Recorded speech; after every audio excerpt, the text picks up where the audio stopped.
But if evolution is real, and if there is this constant, I don't know, but it's visible. Like you can measure it in certain animals. You can measure adaptation. Yeah. But there's no evidence that in fact, I think we've kind of given up on the idea of evolution. The theory of evolution as articulated by Darwin is like kind of not true. Right? In what sense? Well, in the most basic sense, the idea that, all life emerged from a single cell organism and over time, and there would be a fossil record of that, and there's not.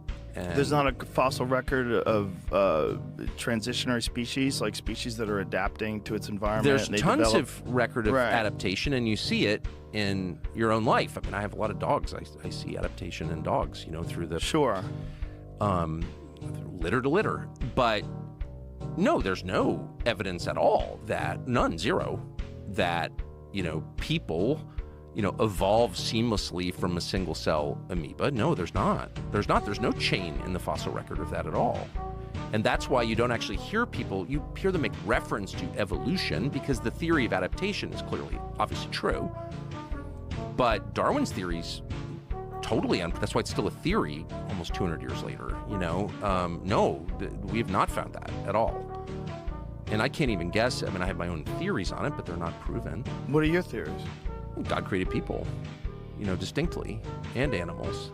I mean, I think what every person on Earth thought until the mid-19th century, actually. Right, but it's not a new idea. They didn't have computers. They didn't have a general understanding that we have today of the process. Do you think we understand more now? Yes. Really? You don't think that we understand more today? We understand way less. We understand so little that we're actually sitting here allowing, a bunch of greedy, stupid, childless software engineers in Northern California to flirt with the extinction of mankind.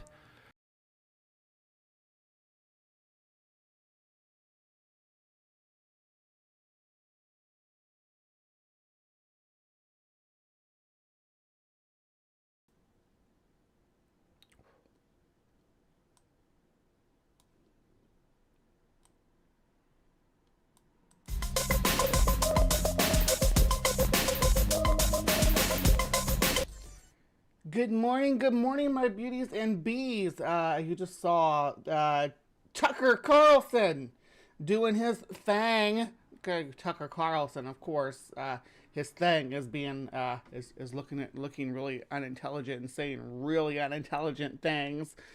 Let me know how my audio is. It seems a little low, maybe. Anyway, good morning, my beauties and bees and everybody in between.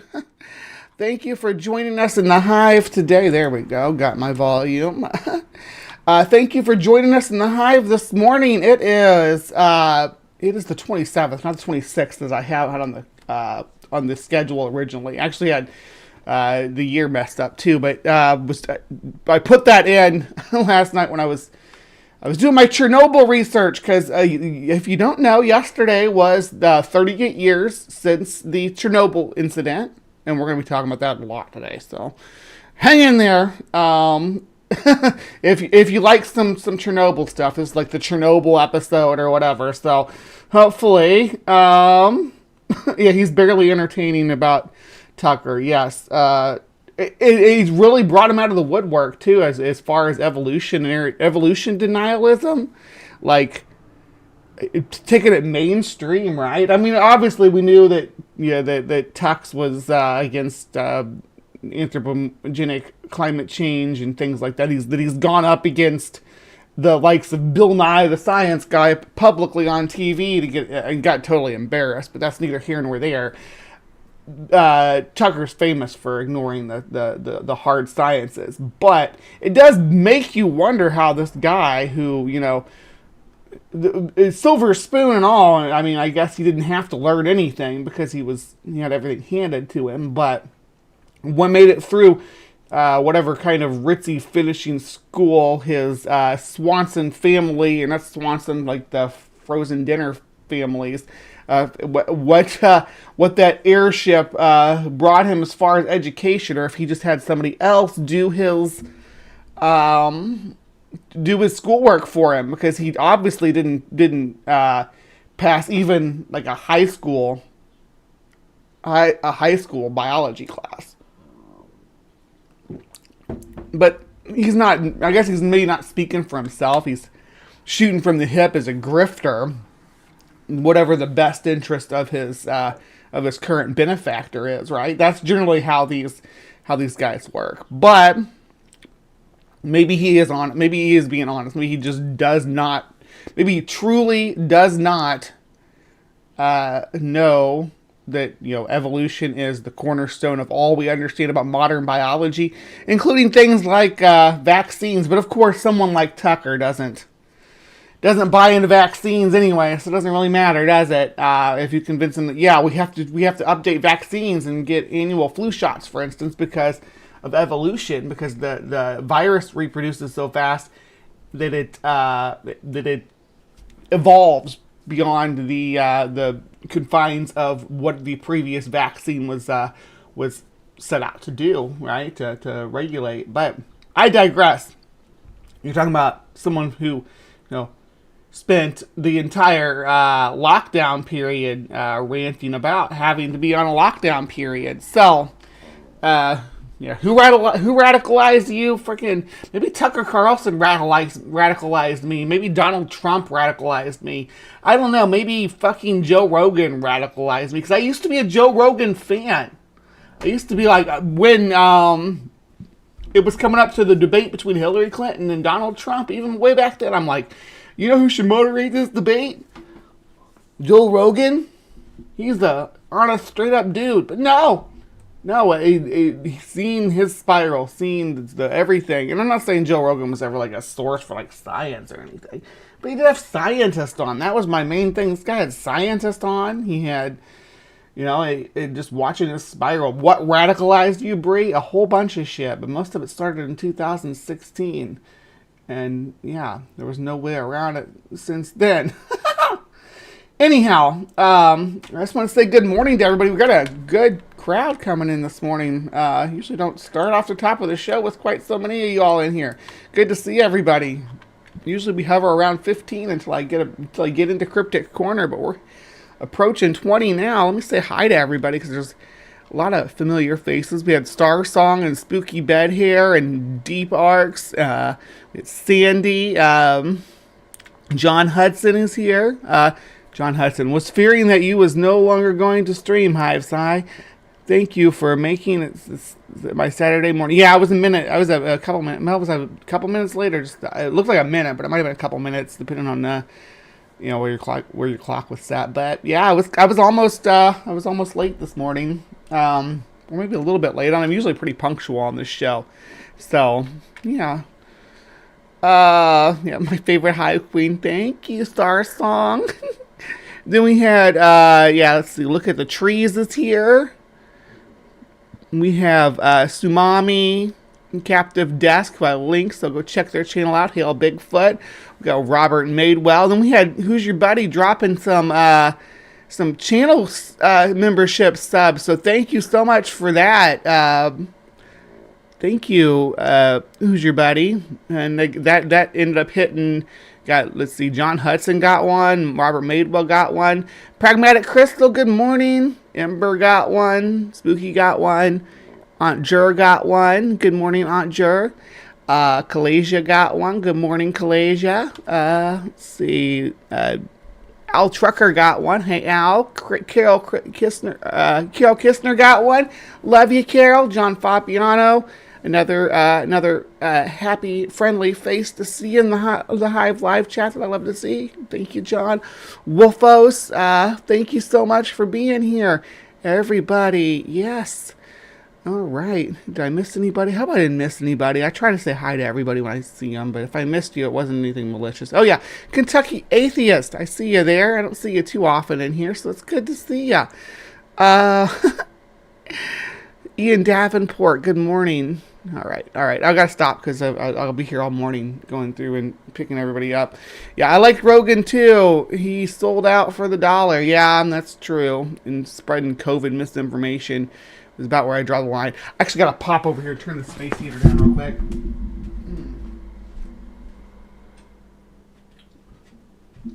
Because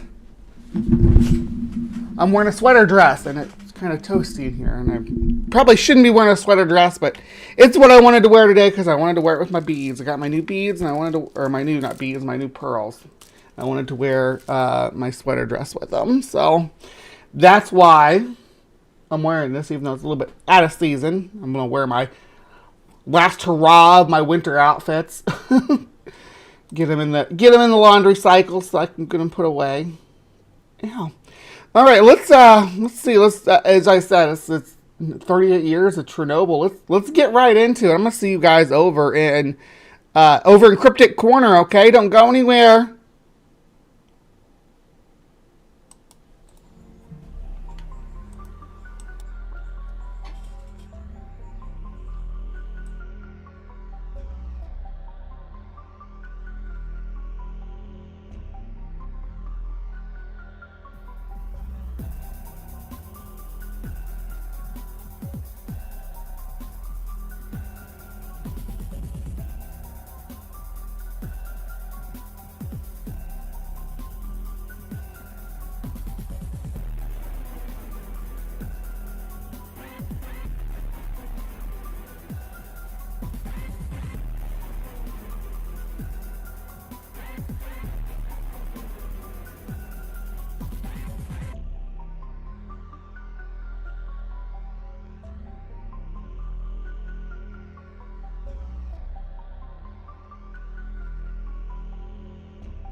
Good morning, or good evening, yeah. We'll go with good evening. We'll start from the top. Good evening, my beauties and bees. Welcome to another episode of Cryptic Corner, where we explore the unexplained, the supernatural, the paranormal and hidden, the mysterious, the alien, the accursed, and the forbidden.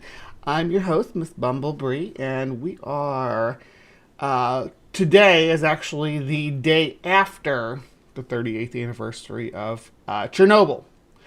The Chernobyl meltdown. We're going to hear all about it in this video, so I'm not going to give you a preamble to what it is and what it was all about right now.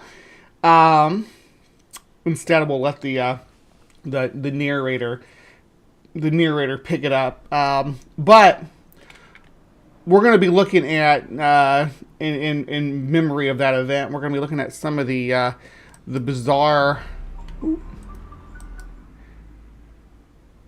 There we go. We're going to be looking at some of the bizarre creatures that allegedly crawled out of the rumble of Chernobyl. So let's dive right into it because I'm excited about this episode. I don't know if this is the format today is going to be a little bit different. Where it's like, because I got literally every single one of these I'm going to debunk for you. I went deep and went hard.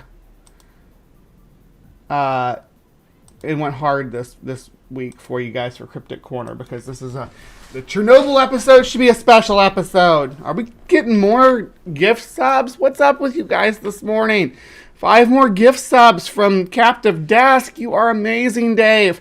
We got Pragmatic Crystal nabbed one, Sumami nabbed one, D nabbed one, Steph nabbed one, unapologetically Chrissy got one. Yeah, it's kind of out in my lurkers too. Hi, Chrissy. Thank you for watching. Thank you for lurking. As a member, you should now have access to the actual Bigfoot walk trackways. So you got those, right? Check that out. You can be a Sasquatch walking along. We also got our gender-affirming moth, the channel mantis, and we got Mothman and the Flat Earth. So those are all toys for you guys to play with now. All right, but let's not lollygag about this. Let's get into Chernobyl. The disaster at Chernobyl Power Station is one of the most tragic events of all time. The explosion itself, as well as the radioactive water, earth, and air poisoning, caused suffering to many people. Despite that, the event has also given birth to many myths and legends about the mutants of Chernobyl. Those who return from the infected area often share their own footage of mysterious creatures, proving their existence. In today's episode, you're going to see the strange and unidentified creatures of Chernobyl, as well as from all around the world.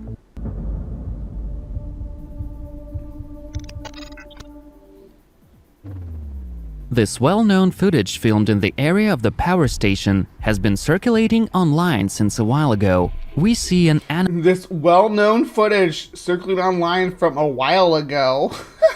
animal looking like a deer or a moose cross the road and hide in the bushes. The weirdest thing is, it's got no head. But It does have a head, it's just looking very hard to the left. It does definitely have a head, looking very hard to the left. Like, not even disputably. maybe it's just an optical illusion. You can actually see its ear pop in there for a second. This tourist walking around There we go. This is the one, yeah. Let's start here. areas surrounding Chernobyl noticed a weird-looking frog. This tourist walking around the areas surrounding Chernobyl noticed a weird-looking frog and decided to film it on camera. The unusual shape of its jaw is what makes it look so strange. If disturbing. it was even bigger, the frog would look like an alien from a sci-fi movie. It almost looks like a frog that's been injured by someone putting like a firecracker in its mouth or something. But maybe it's not a frog at all. It is a frog. It's actually, to be specific, it looks like a toad. And it's not from Chernobyl because, as we're going to see right here, this footage comes from Hawaii. Right, check this frog out. Here we are in Pahoa, Hawaii. And, it's not your average frog. Pahoa, Kinda Hawaii. missing a face. Something got a hold of that frog. Still alive, somehow. No one knows how it eats. Maybe the bugs just land in its mouth and it swallows them. No. Looks rough. Pretty gross, huh?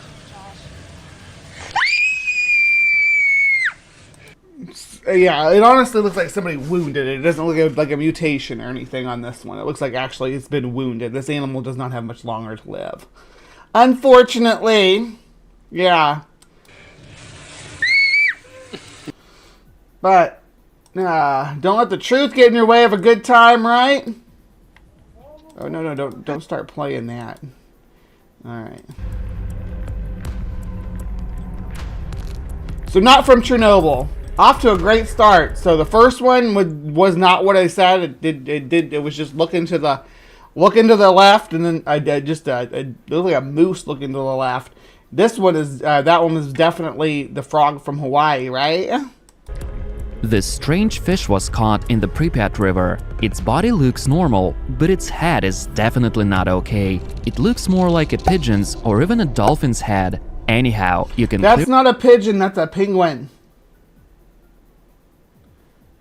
I'm okay with the dolphin head comment, though. Looks like a beluga, in my opinion, but... clearly tell this carp doesn't look like a normal fish. Such a head shape has never been observed in fish before.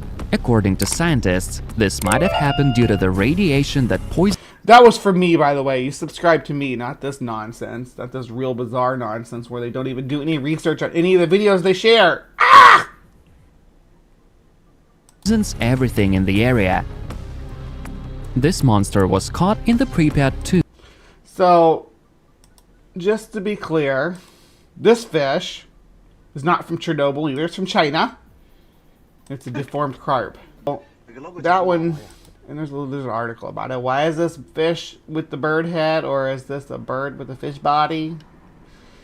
This intriguing looking creature has set the internet alight, and this was from a couple years ago, 2018. Because of it, it has the body of the fish and the head of a bird. The creature, dubbed birdfish, is a carp with a deformed head. Some people on the internet say the fish's head looks like a pigeon or a parrot, while others suggest it appears more like a dolphin. It was reeled in by a number of anglers in the Guizhou, southwest China, reported Guizhou Urban newspaper. video footage showing it on the ground after being caught gasping for air. According to the report, it was released back into the water. One Facebook user called Hong Fang. Questions: is this a cross between a carp and a dolphin? No. Those are a mammal and a carp can't breed. Moving right along though. Of course, no one knows what it is. The mutant's got a fish's head, but there are also weird suckers all over its body. Yeah, the fishermen were shocked when they pulled it out of the water. They inspected the creature, but these type, they don't look like these. It's a deep sea fish. Right now it's collapsed, but it's a deep sea fish that can suction onto surfaces in order to hang on. But it's just collapsed right now because they're not evolved to live in our pressure environment. but never understood what it really was, even though they tried really hard.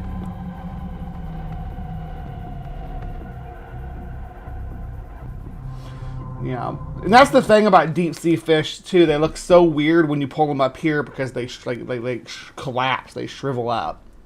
Like the pressure up here is just not enough. They just deflate. You know. Yeah, and that's the thing too, John Hudson, about the carp. The one we looked at before this one, the carp are kind of famous for having being able to breed into them different head structures and head shapes and things like that. That's why we get those weird goldfish with the lumpy heads and all that. Good morning, Lena. These young stalkers, as they call themselves, were just about to finish yet another raid, but came across something real. I think you can do hugs on here. Let me see. I think it's just hugs, right? Bugbot, do you hug? Yeah, it might. Is it or is it just hug? Just singular. I can't remember. It's been a long time since I put these commands in. Let me see. Hug, hug, hug. Yeah, it hugs. There you go. Yep, you can hug Bugbot and it'll send you love bugs back. Isn't that sweet? Alright. Don't want to... Really strange. We're just about to finish yet... These young stalkers, as they... Okay. These young stalkers, as they call themselves, were just about to finish yet another raid, but came across something really strange. The hairy, long-tailed carcass lying in the mud resembled a pig. There was a stamp on it, it had giant teeth and a massive tongue hanging from the mouth. It was something unknown and terrifying. Maybe it had been used for lab tests? How Now this one really got me, I'm gonna tell you right now. did they even dare to touch it?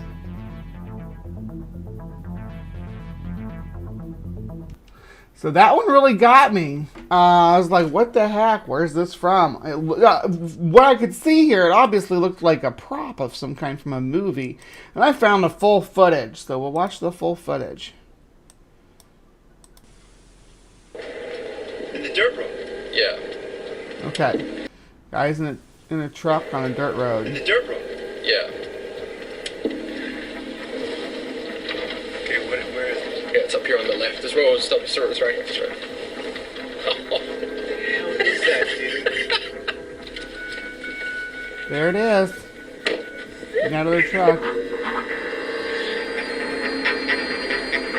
Obviously not in Chernobyl, though. I mean, at least these aren't native Russians. They'd be American tourists in Chernobyl, which, you know, they didn't say anything about that. So It looks like it just died. Like it. yeah, that's the first thing you want to do is stick your fingers in the strange creature's mouth, right? That's how this works.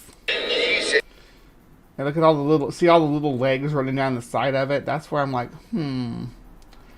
there's got to be some kind of Hox gene manipulation going on, right, for a creature like this. Yes, man. Oh, dude. It's heavy.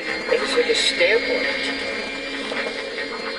So the stamp would be the first thing I recognize. That's why I'm kind of like suspicious about the video. You know, obviously the whole video is suspicious. You know, I'm not gonna pretend like there's like any kind of evident truth here. The whole video is kind of suspicious. But the big stamp on the side would be the first thing I notice about this, because, you know, fun fact about living organisms is they don't generally have big stamps on them. The only thing that they do is when they're owned by humans, and we mark them. And usually the marks are not this intricate, right? Usually it's like a couple of letters burned onto the skin, or if it's a tattoo, it might even just be a series of dots on an animal, on its ear or whatever. Someone would have spent hours tattooing this creature in order to make this. And just looking at this creature, I don't know if anybody would want to spend hours tattooing it. It seems like that'd be excessive when just using a code system of dots or dashes would probably be sufficient, or even just using the number, just putting the 18.12 on there might have been a more reasonable option. But no, they went and did a full circle tattoo. They put a heart on there for an animal that obviously no one was ever intending to see. And it says something GM Heartland on the side, right? AGM, I think it is. So, but anyway, this is your first clue that something's amiss here, right? So, AGM Heartland. Inspected, approved. I can't read this. Category 3. I don't know what the rest says.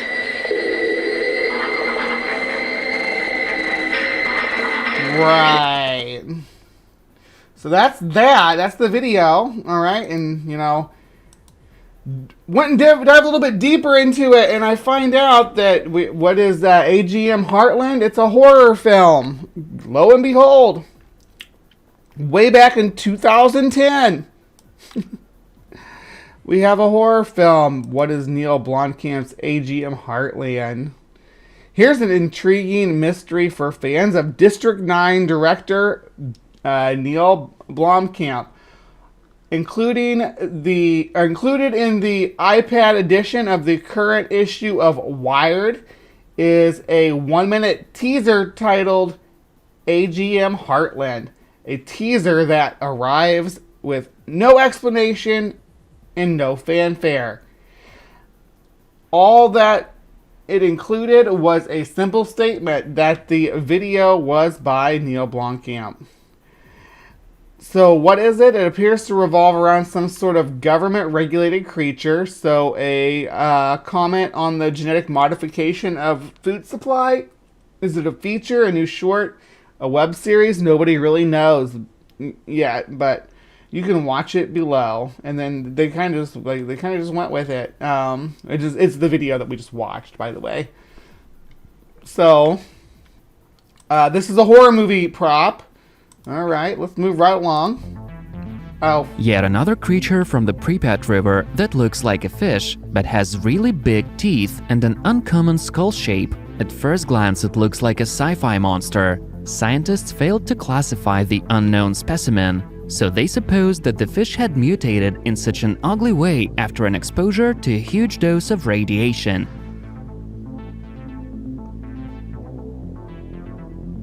Alright, we've seen that before.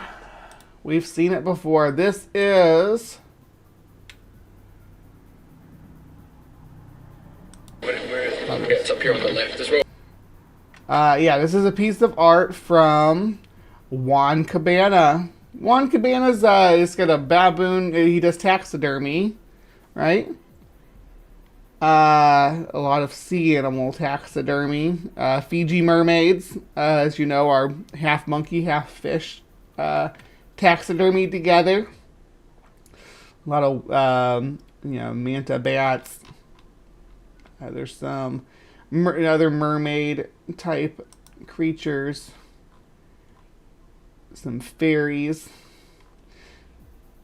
Here's one similar to what we just looked at, but with a human face. Humanautica. Here's another one. It's kind of weird. But yeah, and you can tell he uses kind of the same locations too. Where's the wolf fish at though? It was in gallery. Was it in gallery 3 or 4? Yeah, it's in gallery. If you need to know where it's at, it's in gallery 4 right here. Come look at it. It's well documented that this is an art piece. And yeah, you'll see a lot of these. This one's probably the most famous one that get shared as proof of cryptozoology, but you may see any number of these show up as a claim to be the example of an actual creature that exists. Here's some Gilman-looking heads, like the creature from the Black Lagoon. More traditional Fiji mermaids. Looks like Fiji mermaids might be the forte of the artist, but you know, for obvious reasons, the baboon head on the fish stands out as unique and gets a lot of press. You know. All right. There's little chance you can come across a two-headed fish, since they normally don't survive in the wild and usually die right after they are born. This short clip shows what looks like a catfish and has got a second head right where its tail is supposed to be. You can see it move, so it's alive and not manufactured. The second head looks completely developed and is just about the size of the first head. It's also got one of its frontal fins. So that, as far as I can tell, that two-headed fish is real. It's not from Chernobyl. It's just,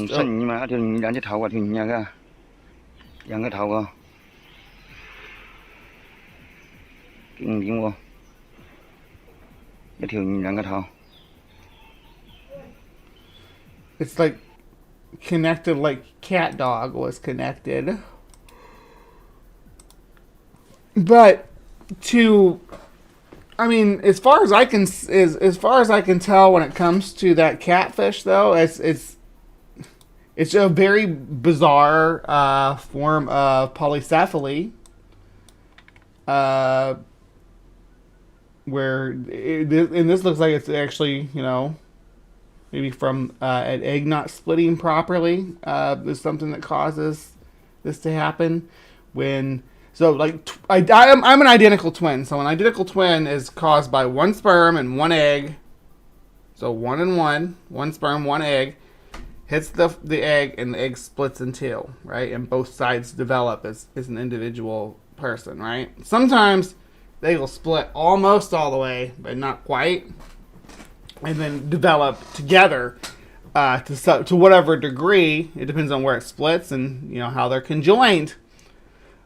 So what you're looking at here is maybe an example of that. There's not a lot of details on this other than Reddit speculation, which I do. I use a lot of Reddit speculation because Reddit is actually a good place for investigating these things, because you can find links to sources and stuff. A lot of the legwork will have already been done for you if you just go on Reddit and look for pretty much any of these images or videos. That's just some tips. Obviously, you gotta source check, because you'll get nonsense on Reddit as well. But that's the way I go about it. Anyway, this isn't Chernobyl, though. It's in Indonesia. Head looks completely developed. So let me answer the question here from John before I move on. John Fabiano. So actually, catfish, their anus is not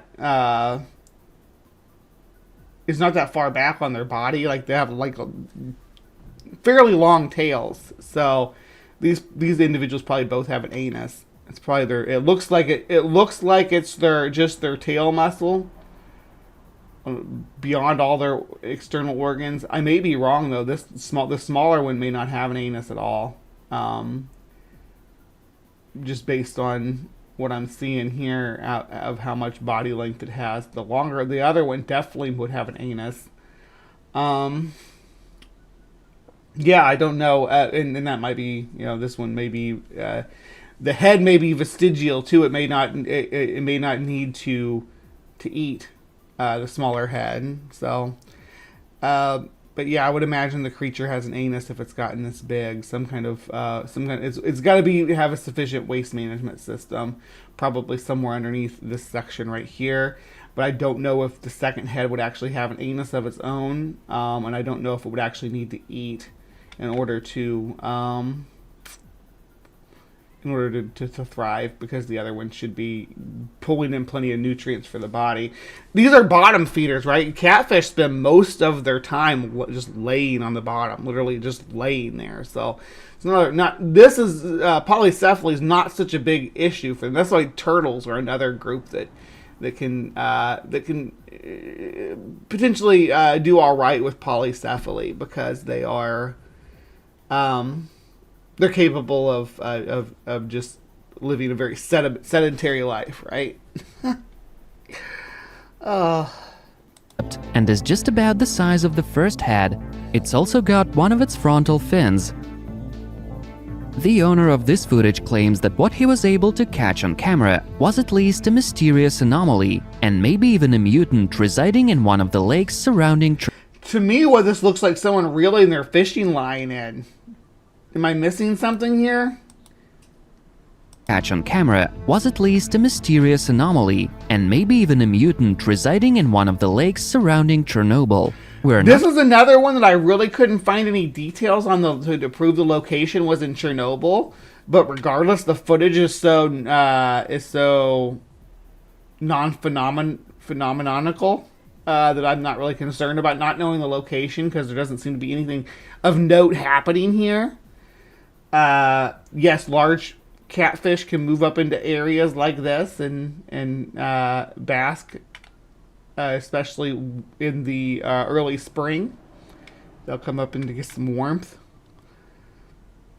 after the spring thaw, when the sun's shining especially. So not unheard of for them to move up into these shallower regions just to bask for a little bit in the shallower water. And obviously dozens of reptiles also will participate in such behaviors.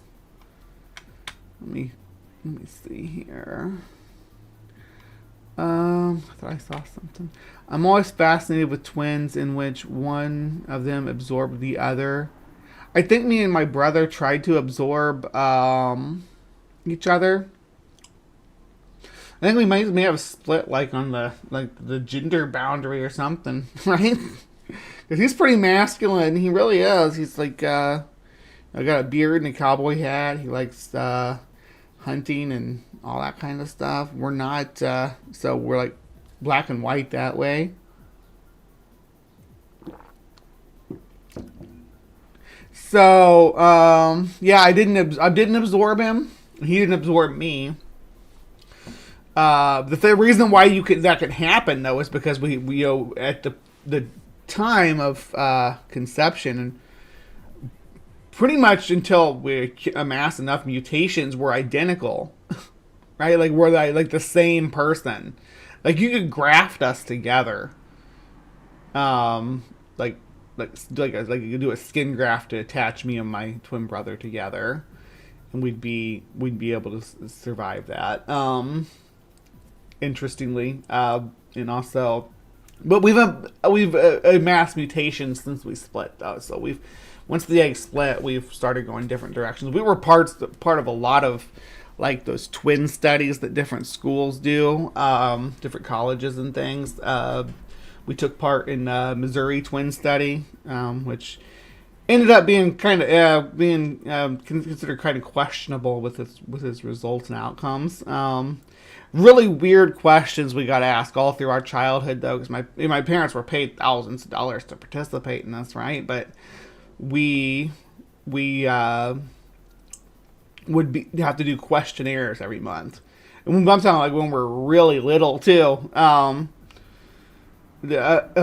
our when I say weird questions, the main ones I remember were all about poop and how we felt when we had to poop, and what we wanted to do when we had to poop, whether we wanted to go hide or whether we wanted to go to the bathroom, whether we wanted to hold it or force it out, and all kinds of weird questions about how we felt about pooping. It was really a bizarre bizarre chapter of my childhood.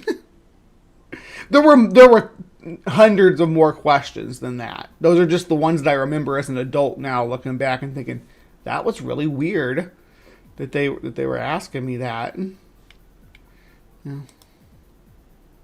Sure what it is, a big catfish, or more likely a snake that had been exposed to See, and I think that they're getting maybe hung up on this the leaf pattern on the fractal wave. See that right there? I think that's why they're going with snake, because they see that leaf pattern, and that's the trees up above hitting that wave and causing the light to reflect that way, or to refract that way. It's when the wave breaks, when a wave rises up that much, it's actually got a lot more air in it, and so it's pocketed with where the light comes through the water and disperses, and then disperses again, giving it this fractalization that's really interesting when you catch it on camera. And light will do that through a lot of different media too, not just through the water, but through different like fog and smoke and stuff. It'll cause a lot of different patterns. Some of them are swirly and some of them are crosshatched like that. Radiation and mutated to such a giant size. It might be one of the strange anomalies that are pretty common in the infected area, according to researchers. But we don't know this area at all, that this was anything to do with Chernobyl. A lot of these videos are just like, oh, this was Chernobyl, and it's not. Like we got Hawaii and China and Indonesia.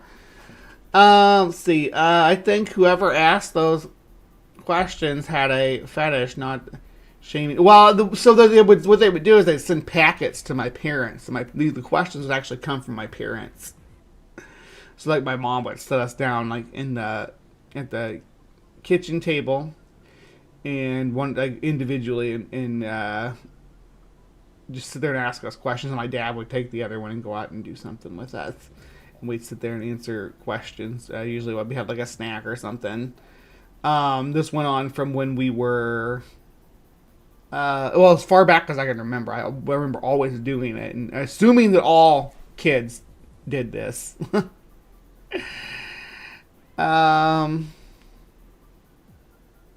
Yeah, I don't doubt that there's a thing about it, but it went on until we hit puberty, till we were 13. That's how they documented all that stuff. And this footage raises a lot of questions. What we see in the clip looks like a newborn offspring of an unknown creature. It's the Demogorgon from Stranger Things. It's got 4 extremities, and its skin looks fragile and almost transparent. Its mouth is unproportionally big, with strange stains on it. The user who uploaded the video received many questions about what this creature might be. We can only guess what it will do, what it will eat, and what size it will be. Maybe you can answer these questions.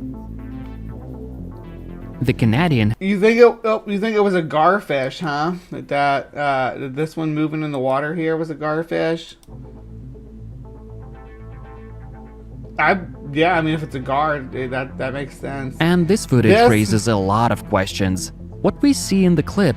So, like, he makes some observations that we're going to use to help identify looks like this. A newborn offspring of an unknown creature. It's got 4 extremities. Why it's unknown, I don't know, but it does have 4 extremities, which means that, yeah, it's a quadruped, so let's narrow that down.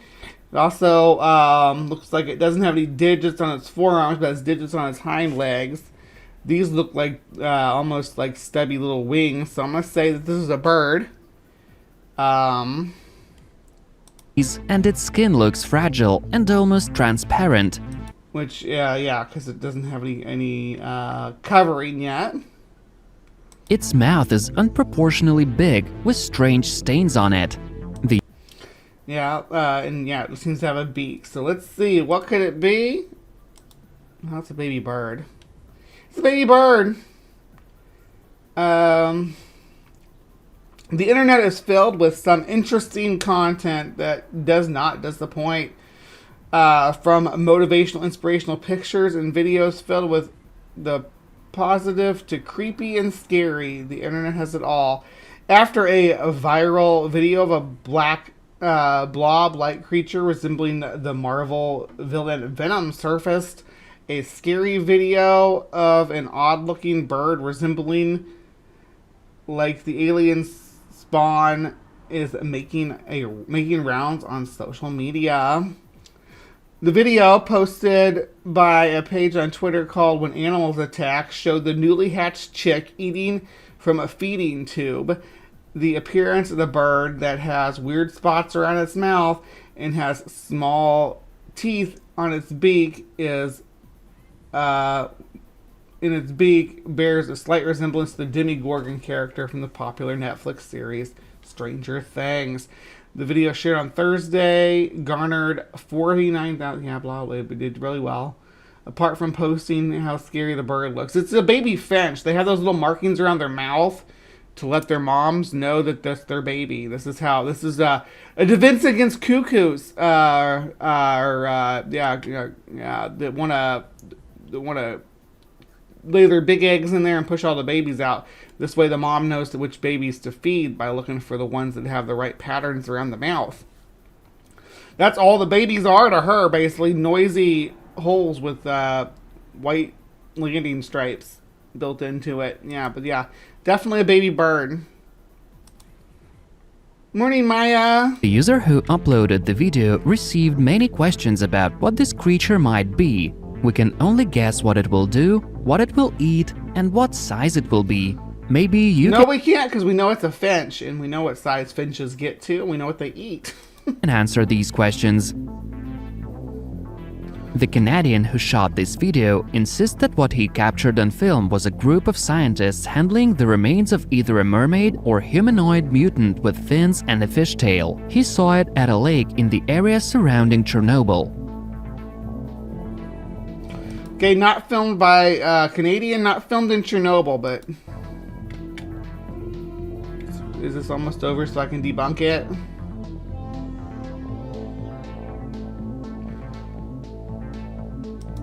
Yeah, so they load it up and they take it away.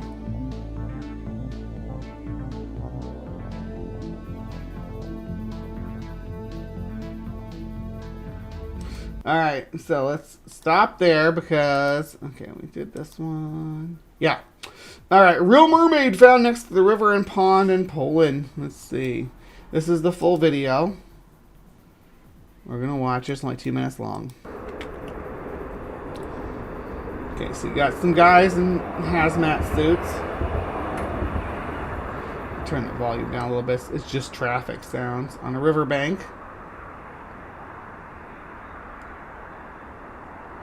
And they pick up the creature. There's 5 of them all together. 5 men in hazmat suits and 2 in emergency respondent gear.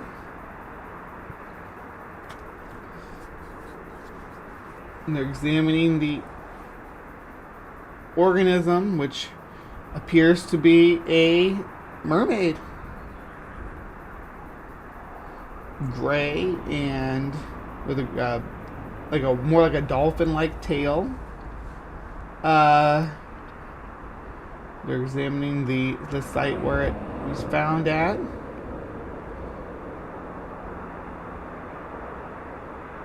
And discussing probably like the location, the topography and stuff. Yeah. You with me so far? Okay. So, I mean, if you haven't read the title while I'm hanging out here,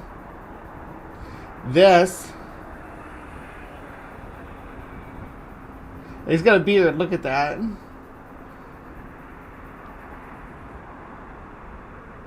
This is a performance art piece as part of a play called Noe. Let's see here. It says it right here. Noe Warzawasi and Warsaw, Poland. This is which is where this is taking place at. Is their mascot? I don't know if you call it mascot. They're the symbol of Warsaw as a mermaid. and the river's famous for this mermaid folklore. So it's part of the anticipation for the festival in 2000. It says the year here. Hold on. Oh, this is the wrong video. Anyway, yeah, it was like 2010. Someone put together this cryptid video of scientists finding the mermaid on the beach and rushing it away to resuscitate it. And it's kind of taken on a life of its own. So that's what we're seeing here. All right. Moving right along.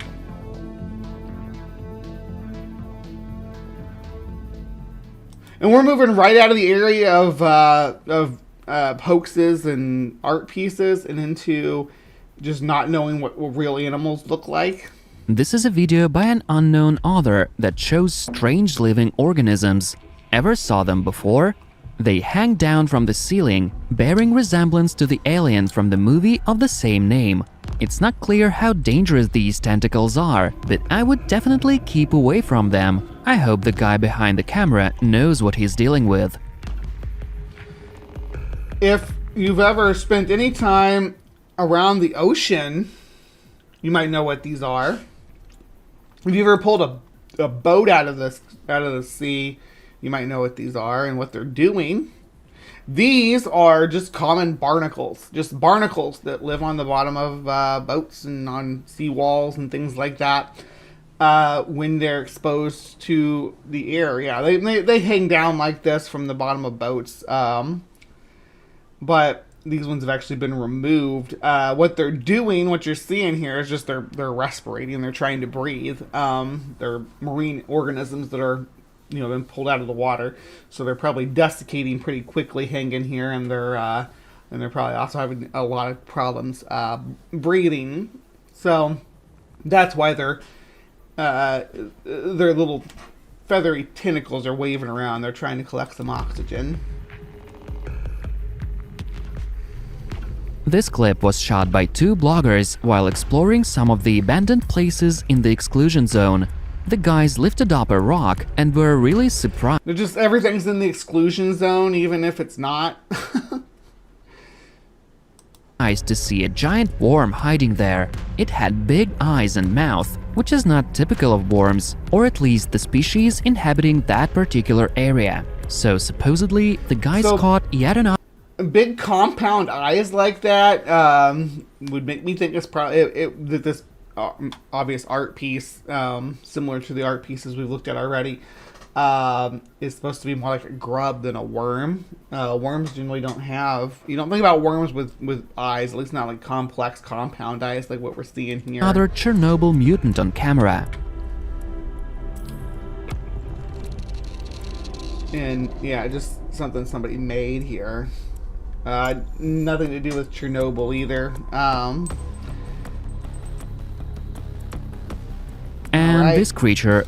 And back to the very beginning, we have where we return to the deer, or to the deer. Oh yeah, not deer. Do we have more not deer? Looks pretty much like a deer. It passes by and quickly hides off screen. What's unusual about it? Well, this creature does indeed look like a deer, but the shape of its head is really confusing. There have been. The shape of its head is handsome Squidward.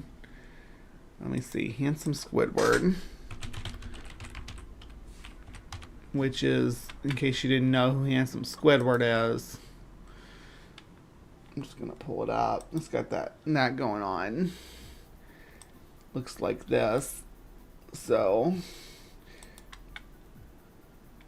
let's watch it again. And a lot of theories about this creature put forward by the internet users. Unusual about it? Well, this creature does.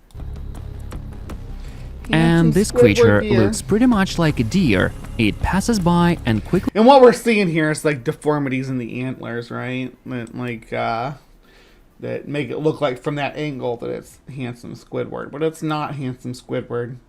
Sorry to disappoint. If you thought this really was, you can see the define. Actually, see here where the antler is defined from the rest of the head.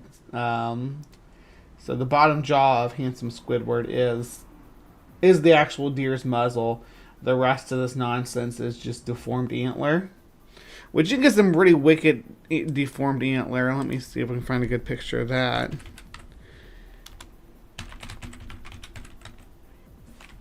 Deformed deer antlers. Yeah. A lot of weird ones. A lot of peculiarities. I just tripped over my own tongue saying that word. Let me see. Deformed. Yeah. Look at this. So you got like, you can get clustered. You can get big wads. You can get helmets of antler. Look at this weird shit going on right here. This cluster. Yeah, antlers can do all kinds of weird stuff. In special circumstances. Sometimes it's a sign of bad health, and sometimes it's just a bad set of antlers. Just they shed them annually, so not every year can be a winner. All right, so moving right back into this. Hides off screen. What's unusual about it? Well, this creature does indeed look like a deer, but the shape of its head is really confusing. And maybe there's a species of deer that have antlers that have evolved to look like handsome Squidward because it's the optimal way to get bitches, but I don't know. Been a lot of theories about this creature put forward by the internet users. Most of them agree on the fact that this is a deer that has mutated into something really ugly. This puppy with a nose anomaly was born in Argentina. His elongated nose At least they're not claiming this one's in Chernobyl. At least they're not saying this is in Chernobyl. They're saying it's Argentina, which, yeah, this is the result of, like, pesticides and things like that can result in birth defects like this, unfortunately. Looks more like a tapirs trunk, and the puppy's appearance reminds me of Dobby the elf from Harry Potter movies. The owner was shocked when he first saw this strangely looking little guy among the rest of his dogs. Hold on. Out of theories about these creatures. So we got some dissent. Yay, Robert! Thank you for giving a different opinion. So we got the thought that this could be a bighorn sheep, or some other montane ovid, I'm sure. So let's explore that concept. Because I like the science. Let's see, bighorn sheep. The problem I have with the bighorn sheep as a hypothesis, and not saying that it's a hard rule, but I'm just going to present it to you here, is proportions. For a male, males are generally pretty stocky if they have the big spiraling horns, right? They're usually pretty stocky and have shorter legs. So I just, in my opinion, looking at this, it looks pretty much like a deer. It passes by and quickly hides off screen. What's unusual? I was talking over him. Too long and narrow, in my opinion. Just a thought, but yeah, I absolutely love it when people give different thoughts on what they think it could be, because this is something I looked into too. Y'all go down the same. I only attract smart people in my side chat who like to debunk this stuff. Apparently, someone a couple of times just in the last few weeks there's been someone who gets my content, apparently doesn't watch it and assumes that I'm like a woo channel and bitches about being a woo channel. Somebody actually it was yesterday. Just yesterday, I got a message that said, this from some chai, it was like, YouTube recommending a grown-ass man peddling delusions about deer. And that's all the comment was. And it was on my not deer video, which is, if anybody who's a friend or frequent visitor of the Hive knows that I debunk these ideas, not peddle them. So they didn't even watch it. They just saw my thumbnail, which was awesome for that video, probably one of my best. Clicked on it, saw that I was a trans woman, and got mad. Assumed that because the title of the video was kind of clickbaity, it's like, oh, a real cryptid, because as we all know, the real not deer, as discussed in that video, is the musk deer, the Russian or taiga musk deer, which is actually not a deer at all, but closely related to the goats you see on screen right now. But they didn't watch the video enough to learn that that's what the title was talking about. They just jumped to the conclusion that I was saying that yes, there's supernatural creatures that pretend to be deers. Or pretend to be deer? I guess deers, if it's talking about different species of deer. But yeah, bighorn sheep, I don't know about the proportions, especially in the frontal section around the neck. Because bighorn sheep have that... No, a female bighorn sheep, they do have a narrower neck like that, right? See that? They have... she has a longer, thinner neck. She doesn't do the headbutting that Poppy does. And they need those thick necks to absorb the blows from doing some headbutting with the other males. Now, just if this and then if we get back to if it was a female bighorn sheep, then it would have, you know, the atypical female bighorn sheep, smaller horns, not the big globular things. Thank you so much. Yeah, and there's other species of sheep in both Europe and Asia and North America. So there's a possibility that there's several cervids or ovids that this could potentially be. Absolutely. Yeah, and I know just in North America alone, we have the Dall sheep, the stone sheep, the Rocky Mountain bighorn sheep, the desert sheep. I think I'm missing one. There's 5. There's 5 species of sheep native to North America. The one that lives in the Badland. Dang it. Anyway, then we have a goat too. There's and I think there's only one species of mountain goat in North America. But then they're over on the other side of the Pacific in the Himalayas. There's mountain sheep too. They got like the blue sheep and stuff up there. The ancestors of domestic sheep too. MAGA sheep. The internet users, most of them agree on the fact that this is a deer that has mutated into something really ugly. No, there's definitely, and that's another thing, Sumami. You're right. Or was it just bad lighting? It could be, maybe not bad lighting, but something tingled in the antlers as well. Like if it got a bundle of foliage or whatever stuck in its antlers, like this could happen too. Or the head of a rival, because that happens on occasion. This puppy with a nose anomaly was born in Argentina. His elongated nose looks more like a tapirs trunk, and the puppy's appearance reminds me of Dobby the elf from Harry Potter movies. The owner was shocked when he first saw this strangely looking little guy among the rest of his dog's pups. He took the puppy to the vet, but they couldn't figure out what was wrong. However, local journalists are sure that the mutation was caused by pesticides used for... Well, I wouldn't trust just journalists saying. I would say this is good cause for investigation of the water, though, especially the groundwater in the area. Agriculture in the area. Yet they admit they've never seen anything like this before. But mutations do just happen, too, so... Chinese woman believes she discovered an unknown life form during her trip to Chernobyl. She filmed this disturbing creature. That's like a hairworm.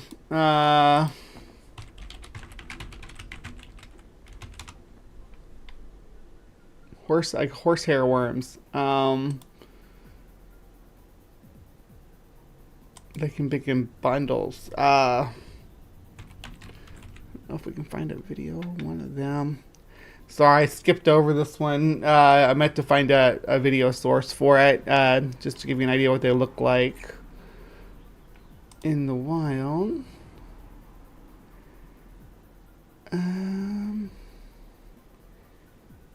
Let's see. Is there a video?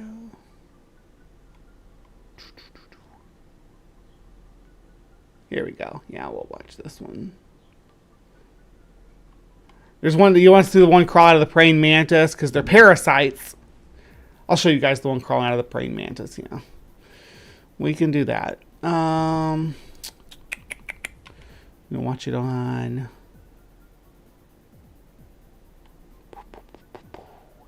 Just try to decide which one to pull up. Yeah, here we go.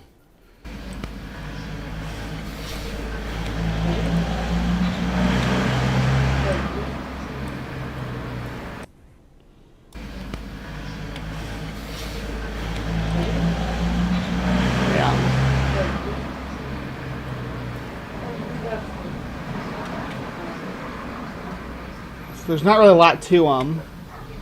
Very simple organisms. But they'll like wad up in bundles to breed. But yeah, they crawl out of insect butts. Like I have a video on my channel of them one crawling out of a praying mantis, but I digress. Okay, we've done that. Done the mermaid, bighorn sheep, horned deer. Yeah, barnacles.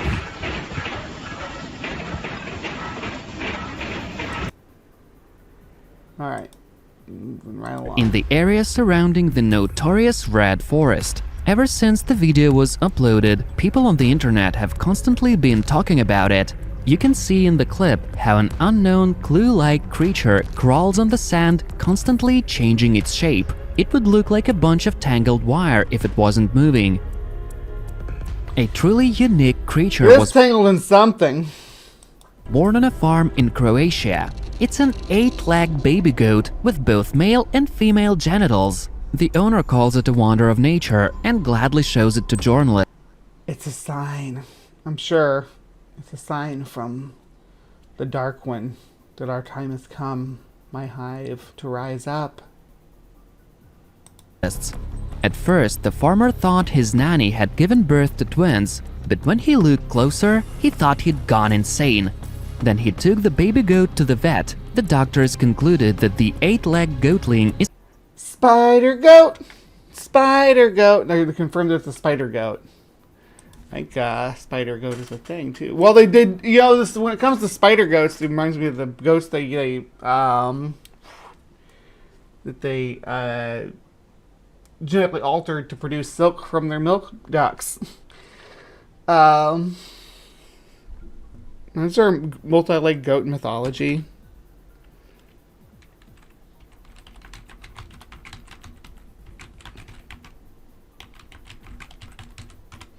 Mythological goat with many legs. No? So I know there's like horses with multiple legs, like Sleipnir, which was Thor's, or not Thor's, but Odin's horse, right?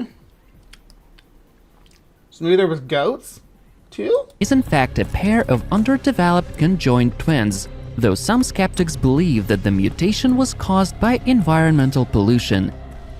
In this video, you can see a clue of worms moving as a single organism and moving really fast. It was filmed by a Dane in his backyard and put up online. Interestingly, it filmed with a potato, as you are wont to do. I did not eat my sibling, though. That's the thing. Everybody, people often like to cast aspersions in my direction, but they don't realize that there was a point in time where I could have legally, and I was fully capable of eating and consuming my sibling in the womb, and I did not do it. I chose to let him live and not to consume him. I don't get any kind of credit for that. Yeah, this is filmed with a potato. Opinions divided on what it really is. Some people think it's an alien organism, while others believe it to be a mutant that had escaped from a lab. But there's also those who are convinced that this is just a bunch of worms trying to protect themselves from predators. Kind of close. close. This is red millipedes doing their swarming behavior. Pretty cool. This is what they look like when you get up close to them. Red millipedes are native to southern India. They live in these little clusters like this. And they move in a big cluster like that too. Neat little critters. Neat little critters. Here's one more mysterious creature that doesn't look like any other animal, but maybe like a giant maggot looking for its hole. I wonder how it feels. You got it! Feels to be so close to where such weird creatures reside. Yep, this is a rat tail maggot. They look like this usually when they're in their more damp environment. But they can move on land too. They desiccate pretty quick, but yeah. Same creature.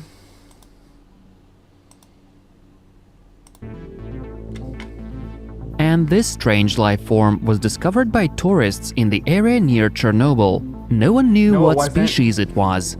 This was not found near Chernobyl. This is a sea star. Most viewers concluded it was a starfish because it looks like one. But it's still a mystery why it was found in an environment so unlike its natural habitat.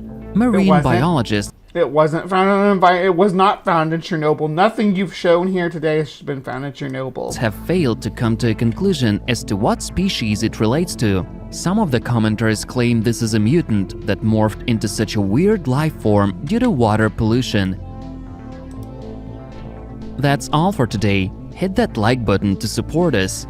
And don't forget to share this video with your friends, subscribe to the channel if you haven't, and hit that bell icon too. And watch our other videos. You can find the links in the description. Thanks for watching. See you soon. Sumami just sent us some more annelids being cringy and weird. This is like a sewer cam, like being fed into there. Those are actually worms. That big pulsing glob right there.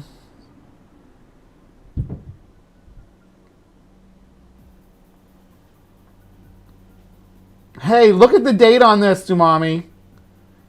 Seriously, everybody, look at the date. You know, I did not even yesterday when I was trying to decide which video I was going to. Can you find caterpillars that display that behaviors? Well, yes, you can. Talking about the swarming behaviors of the red millipedes. Yeah, some caterpillars do that. Usually there's silk involved, though. That's how you know it's. That's how I knew it wasn't. That it was the millipedes and not caterpillars. Just so you know. But, yeah, this was filmed today in 2009. Isn't that so bizarre? And then yesterday when I was trying to decide what to watch, I was looking at Chernobyl videos, because you'll see why when I get to my, because I was, I'll just give you spoilers. Now we're talking about pigs and Breeze Bestiary later on today. And I was watching, some more news, which we're going to laugh about later on too. And he was talking about Chernobyl, and I'm like, you know, Chernobyl would be a good thing to cover on Cryptic Corner. Wonder when it happened, because it could be topical. And it was literally on that day. I was like, holy crap! How did this happen? How did I? You guys usually ask ChatGPT about it, and I'm like, when did you? Yeah, let me pull it up. I'm going to pull it up right now. And I swear to God, I didn't cheat or anything. Are you going to share?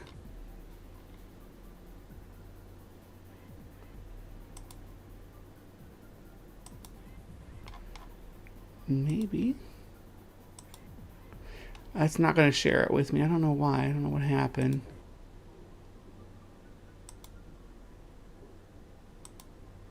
It's like coming up blank.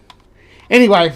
Yeah, I said, hey, when did Chernobyl? What date did Chernobyl happen? And it's like, on April 26th, 1986. I'm like, are you joking? That's today's date. And it's like, yeah, it is today's date. And now here Tsumami is sending me another video with today's date on it from 2009 now. It's Signs from the Universe. Maya, you can cover this on Bad Science Sunday.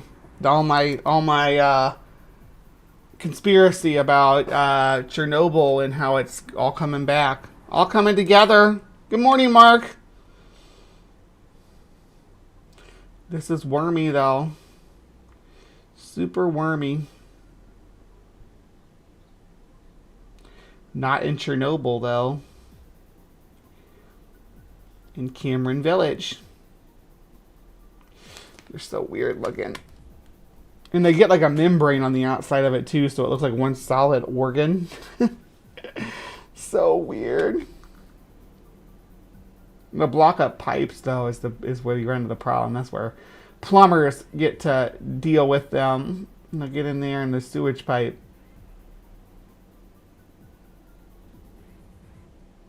And so they move as a single unit. It's so bizarre. It's living poo. Yeah, I could kind of see that. Weird stuff. But, yeah, since we're on the topic of Chernobyl, though, I didn't want to just leave this with no science at all. So, yeah, animals are reacting. So, the frogs are not turning gay, but they are turning black. They are doing a race swap. Several animals that live in Chernobyl's exclusion zone, a 30-mile cordon where public access is forbidden due to contamination. The frogs are among several species that have undergone genetic mutations in Chernobyl. The explosion at Chernobyl, it was more of a meltdown than an explosion, but okay. The explosion at Chernobyl's nuclear power plant was one of the worst industrial disasters in history. After the meltdown in 1986, the area was abandoned by humans, but many animals remained in the Chernobyl exclusionary zone, a 30-mile cordon, where public access was forbidden due to contamination. There were fears that all life will die in the region due to radiation, but in the past few decades, many species have actually thrived, adapting to the unique threat. Several studies have shown that these animals have begun to display differences from those elsewhere, with some of them developing distinct characteristics. In 2016, researcher Pablo Burraco and German Rizzolo began examining the way the eastern tree frogs were responding to radiation in the Chernobyl area. As per Discover magazine, normally these frogs are bright green in color, but in the area around the nuclear plant, their skin has turned black. Researchers discovered that the melanin responsible for the dark color in various species can actually temper the negative effects of ultraviolet radiation, which is true. That's why humans that live closer to the equator evolve more skin with more melanin, have more success in those regions, because the sun is radiation and melanin helps your body to repel the radioactive waves. The same thing would be true to some extent with radiation from a nuclear meltdown. In other words, potentially having more melanin in your skin is going to give you some degree, at least, for resistance to radiation poisoning. The discovery intrigued the two researchers, who expanded it to analyze the skin color of frogs captured from 12 ponds, including in areas that were most radioactive. In all, the researchers analyzed more than 200 frogs and found that those from high radiation areas are much darker on average, said Discovery magazine. In the same year, Tim Musso, a biologist at South Carolina University, published a review of 12 cases, which include everything from pine trees to grasshoppers and voles. They found that bacteria in Chernobyl swallows is more resistant to damage caused by the induced radiation. Last year, a study published, that's what I'm going to start doing from now on. I'm just going to, instead of saying study published, I'm just going to say established. Last year, established in Science Advances gave a glimpse into how long-term radiation exposure affects living beings. The wild dogs living in the area underwent genetic mutations, the research team found. They said the dogs from the power plant in the Chernobyl city are genetically distinct as per an ABC News report. The team added that more research will reveal how much radiation contributed to the genetic differences. Earlier this month, a study found that the wolves living in Chernobyl zone have altered immune systems and developed the ability to fight cancer. These animals, which are from their counterpart outside the region, could prove to be the key in helping humans fight deadly diseases.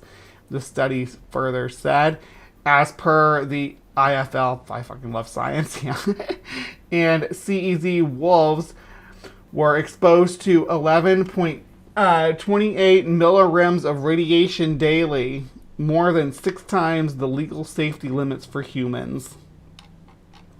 Yeah, let's actually, I did have that pulled up. Let me see here. What was it? Wolves of Chernobyl.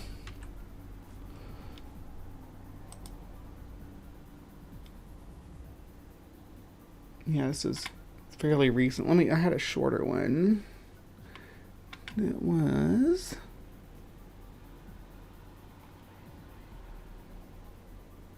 Here we go. Yeah. This one.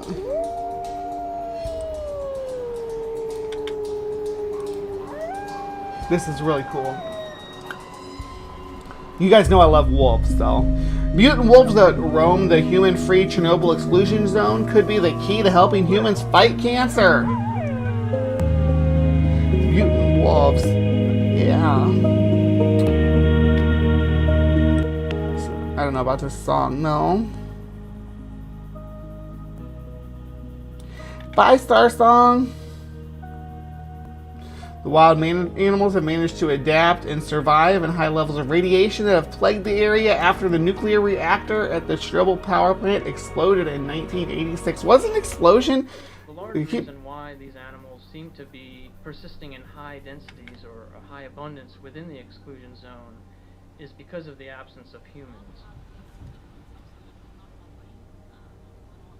As you drive around the exclusion zone, you're overcome by all the lush nature. It's really an eerie reminder of the tragic human impact that occurred there back around 30 years ago. It's almost 40 years since the nuclear disaster. Wildlife has reclaimed the area, including packs of wolves that seem to be unaffected by the chronic exposure to radiation. Decade-long study from Princeton University has monitored how these wolves have evolved to survive, adapt to their radioactive environment, which has produced promising data. The wolf population says a lot about an entire ecosystem. As the top predators here, wolves are an indicator of the radioactivity across all of Chernobyl. A radio collar will enable the team to keep track of its movements. Face masks matter now. The wolf's fur is almost certainly radioactive. Simple exposure to this low level is not the problem. But this could be an awesome horror movie concept, the radioactive wolves of Chernobyl. No one's really run with that. They never go to the Chernobyl as the setting for a horror. It's always zombies or mutant humans. But freaking wolves, man. Wolves and boars. If Barbara and Christoph ingested any radioactive hairs, they would be poisoned. Scientists have learned that wolves are exposed to 11.28 millirems of radiation daily for their lifespan, more than 6 times the legal safety limit for humans. The Chernobyl wolves' immune system appeared different than normal wolves, similar to those of cancer patients going through radiation treatment. The research could be the key to examining how gene mutations in humans cause the disease and could increase the odds of surviving cancer. So, yeah, the mutant monsters of Chernobyl are not all that bad, are they? Although on the surface they appear very healthy, it doesn't imply that there aren't more subtle genetic effects, and that's an important area that I think we need to continue to explore with future research down the road. You think they have a higher rate of like birth defects, maybe? I don't know. What do you all think? Chernobyl, 38 years later. We'll revisit this in 2 years when it has its 40-year anniversary. We will revisit Chernobyl, okay? Don't let me forget in 2026 that I owe you guys a full update on Chernobyl and all the monsters that dwell in there. Plus, there's other stuff attached. So, like I said, there's footage of alleged people, mutant people that live in Chernobyl that we could cover. There are obviously there's ghosts that are alleged to haunt the meltdown site and the surrounding region. There are, and then of course there's the famed Blackbird of Chernobyl, which is like a Mothman-like character that was sighted at the disaster itself. So a lot of different variable characteristics are associated with Chernobyl. It's a treasure trove of supernatural, paranormal, and unexplained claims. So it's right up there for coverage on Cryptic Corner. But what do you think? Do you think that these creatures from Chernobyl are going to turn into bizarre human-destroying mutants? Do you think that that we're going to get more information on how to fight cancer from the wolves and various other organisms that roam this region? What do you think of all the creatures that I debunked today? Did you disagree with me about any of those, the identity of any of those? Let me know in the comments down below. And please remember to be kind, take care, and we'll see you next time. All right, so don't go anywhere because, as I would say at this time of the show, we are just getting started. This is just the first segment, so don't go. Plenty more show to come. I am going to take a brief intermission here, go refresh my coffee, and I will see you guys on the other side.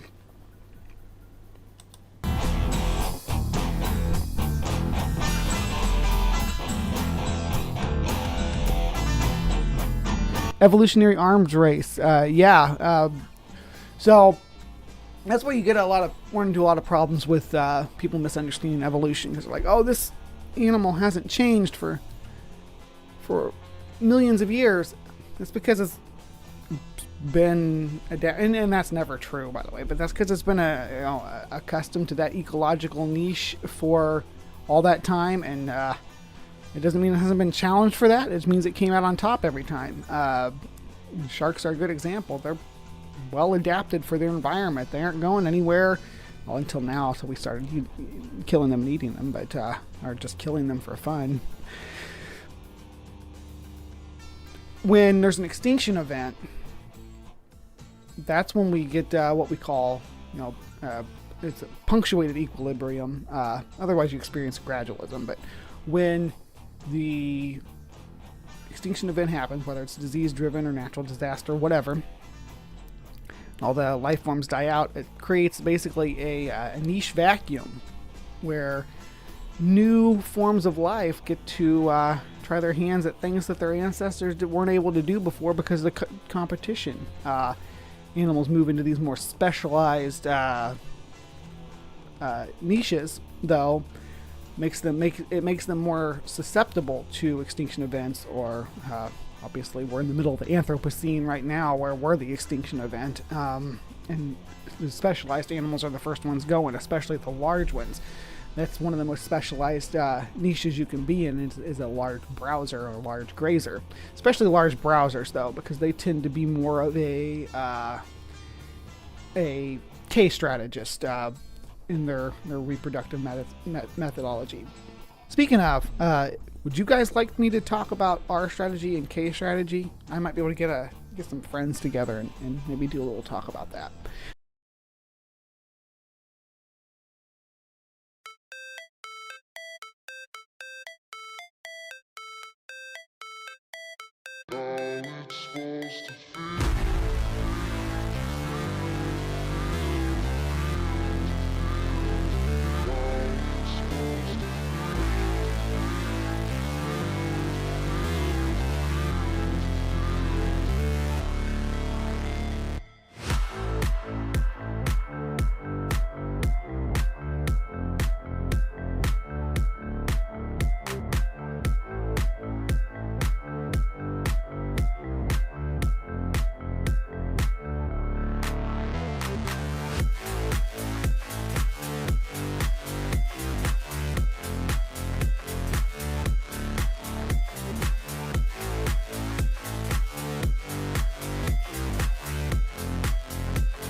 Hello, my beauties and bees, and welcome to this episode of Sci Fails.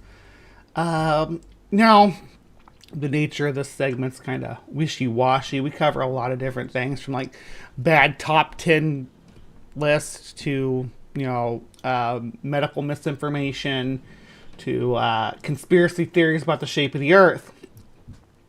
But all of these things are generally just inspired by modern media. But, there were things in the past that were, at least in my childhood, making claims about the nature of the universe and science in general that have later on turned out to be less than substantial.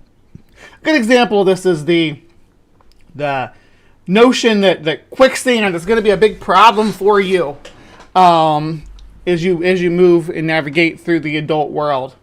That quicksand is one of the world's great threats. And, especially if you're going to adventure, which is myself as a child, I was going to be an adventurer. It's because I say that now as a person who's stuck at home, but most of the time. But I've spent a good deal of time out adventuring and sticking my nose in every nook and cranny of the world. So I knew as a child that eventually I was going to have to deal with quicksand. I dealt with quick mud, which is just sticky mud that you could get stuck in, get your boots stuck in. Sure, but I knew quicksand was out there. And maybe I didn't find it in my own backyard. Maybe I had to go exploring further. Eventually I would, though. I would explore the Congo and the Australian outback and the mysteries of the American Southwest. But most importantly, I would explore the Amazon. And in the Amazon, there would be quicksand.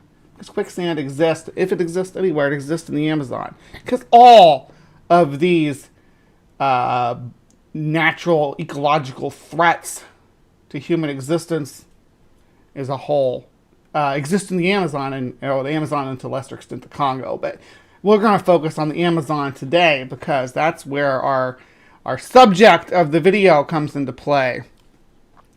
Because the Amazon is just built up over the first half of the 20th century as the ultimate final frontier for the European explorers, right? This is the last place that they really started probing, and they come back with a lot of reasons why this region was so unexplored and so untapped.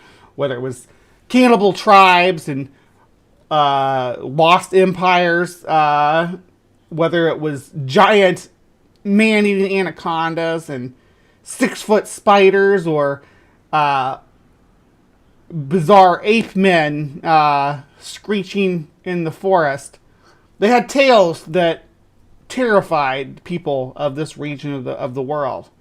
But even of all these animals, the giant anaconda, the ape men, all are not real. The subject of today's video is very real. But how realistic is it? Let's find out.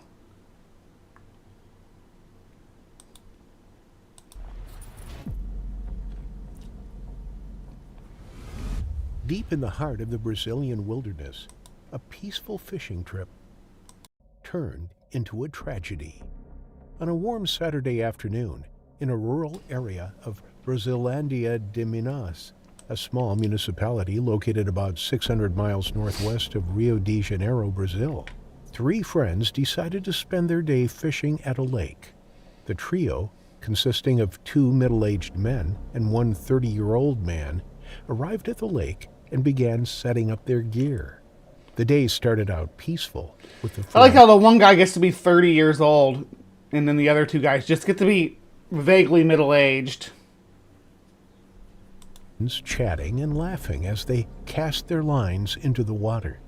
However, unbeknownst to the men, their peaceful day was quickly about to take a dangerous turn for the worse. After catching several fish by the shoreline, they noticed a low, buzzing sound in the air. The sound grew louder and more intense until the 3 men were surrounded by a massive swarm of bees. The angry insects buzzed around their heads and bodies, their stingers ready to attack. This is how my girl ends. Thomas J! The 3 friends realized they were in a dangerous situation. These bees happened to be Africanized honeybees, also known as killer bees. Yeah, you're in the right place for that. In South America. Considered to be the most aggressive bees in Brazil. They are known for their highly defensive behavior and will attack in large numbers if they perceive a threat to their colony. They are very easily threatened by a variety of stimuli, including... This is kind of overblowing the bees thing, too. Africanized honeybees are aggressive, but they're not like... they're not murder monsters, right? They're not like a swarm from a horror movie. But these guys are going to decide to jump in the water, no doubt. Vibrations, loud noises, movement, and even the scent of certain perfumes or soaps.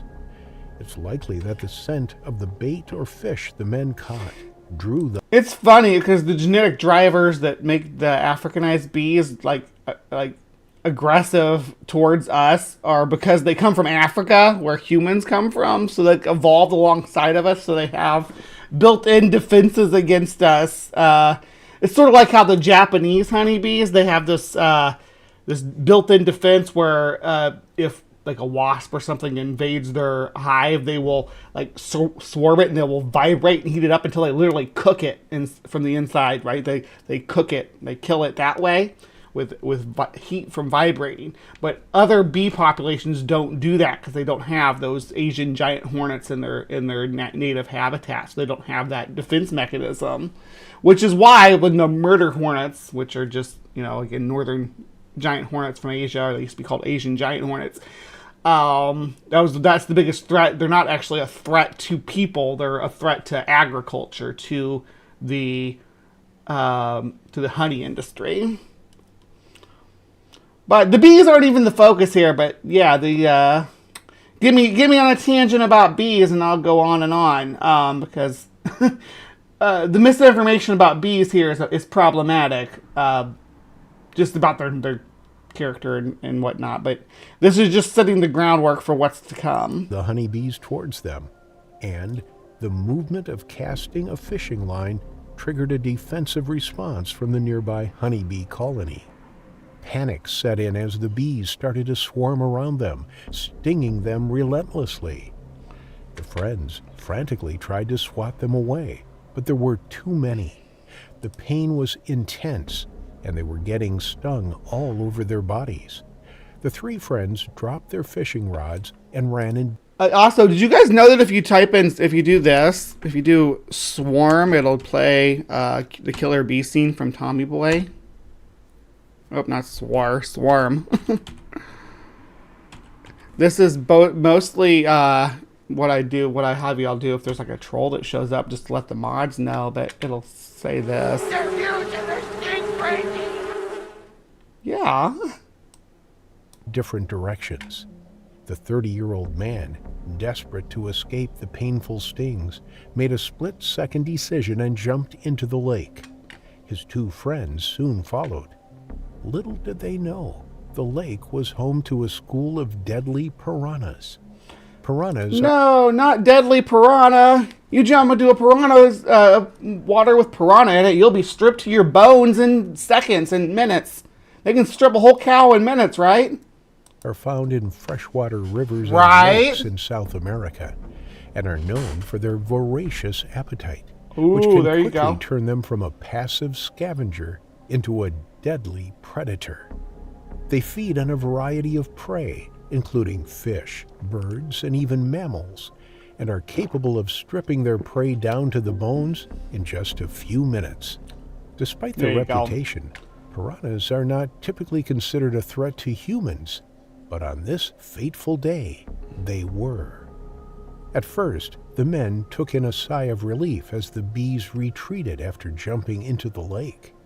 They were covered in huge welts, throbbing in pain from the bee stings, and the water temporarily soothed their skin. It wasn't long before they felt the sudden sharp pain of the piranhas biting into their skin, attracted to the tiny amounts of blood from the bee stings. The men... Now that's just unfortunate, right? How unfortunate you gotta be to jump into the water and just happen to be bleeding, but you can stick your hand in it. I've seen people... We're going to discuss piranha ad nauseum here, but can you get bit by a piranha when you jump into the waters of South America? Sure, you can. Will they strip you to your bones in seconds? Will they even will their attack even be anything more than just painful and leaving a small wound?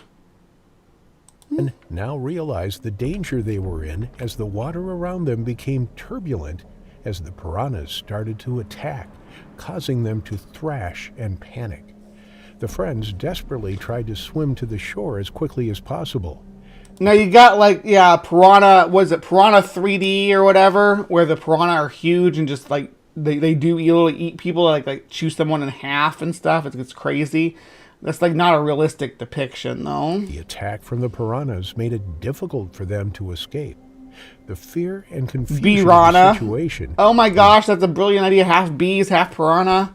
Piranhas. Ah! They could make Piranha 3D sequel. The experience even more harrowing. Two of them managed to reach the safety of the shore, but their friend was not as lucky.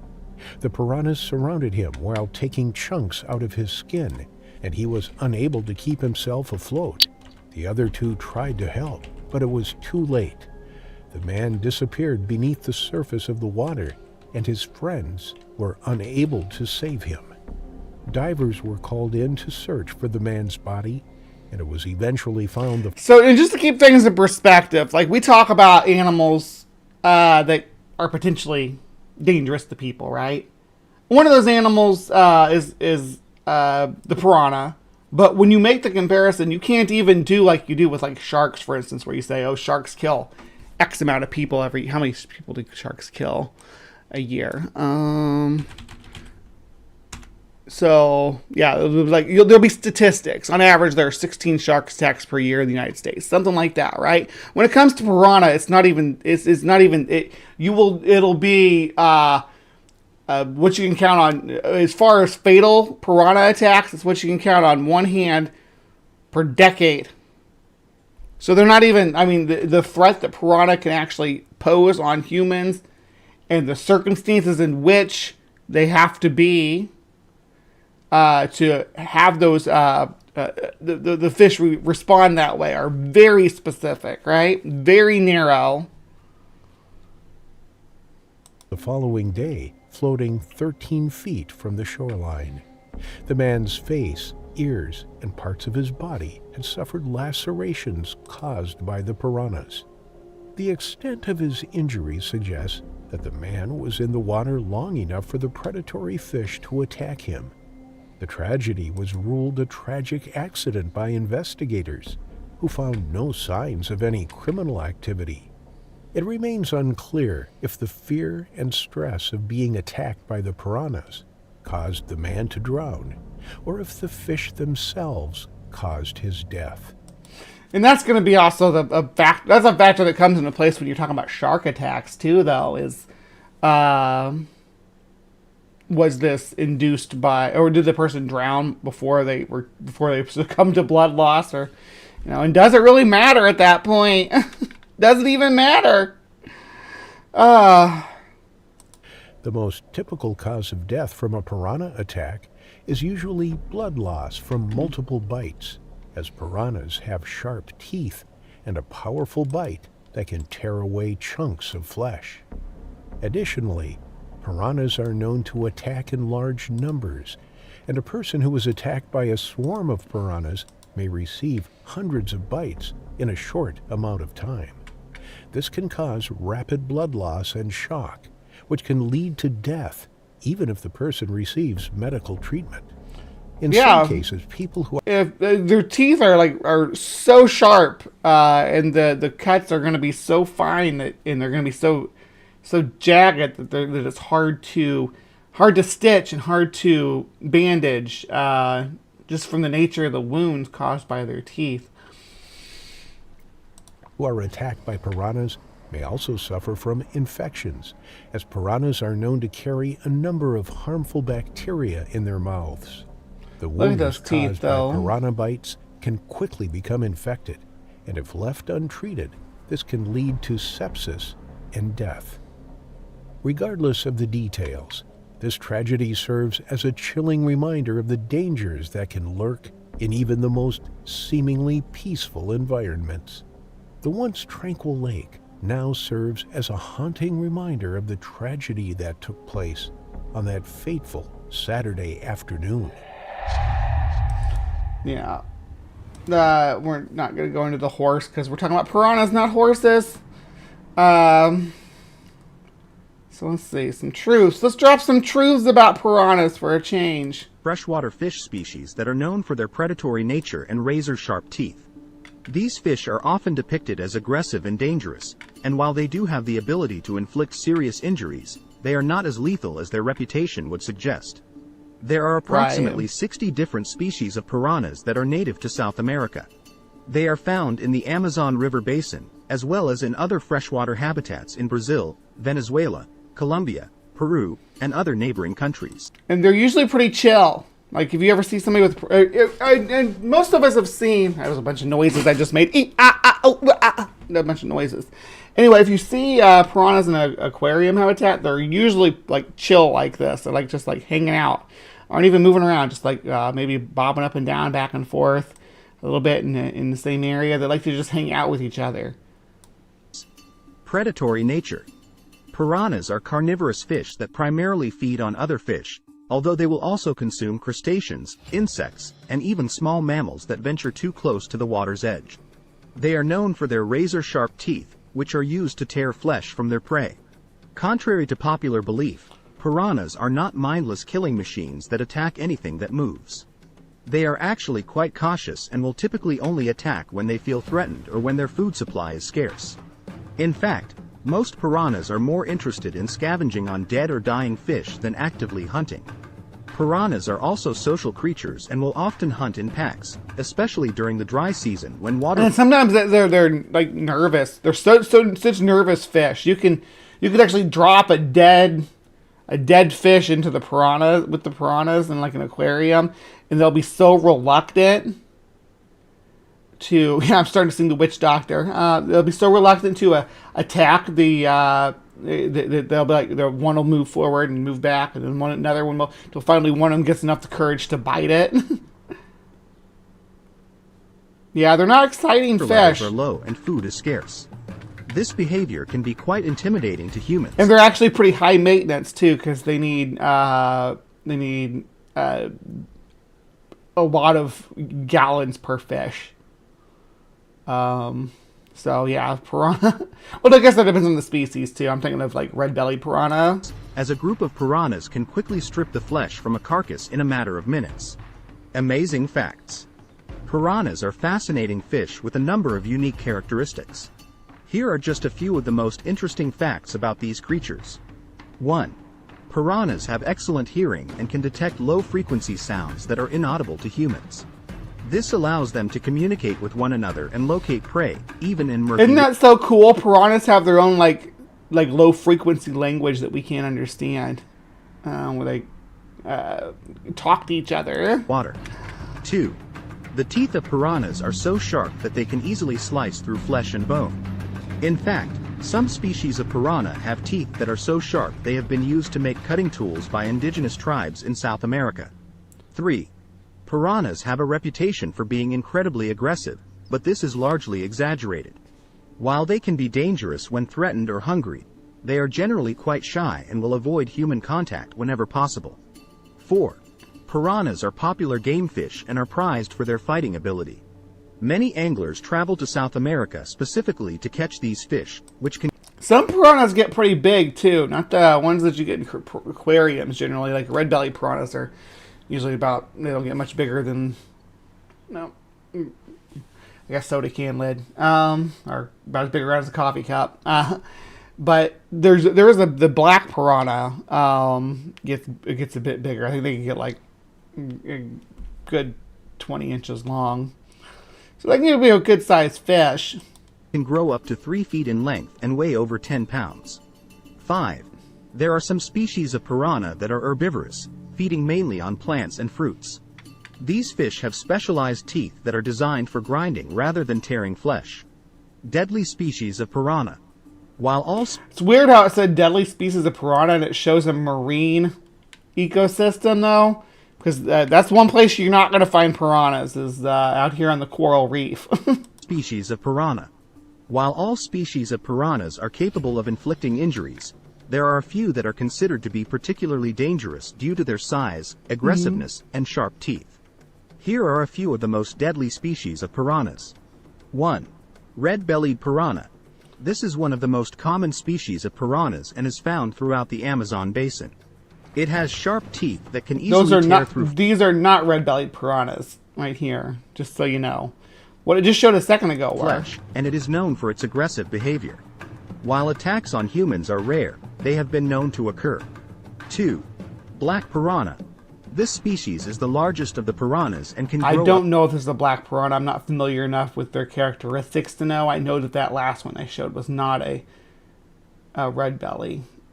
These are red bellies. Force of any fish in the world, and its teeth are capable of crushing bone.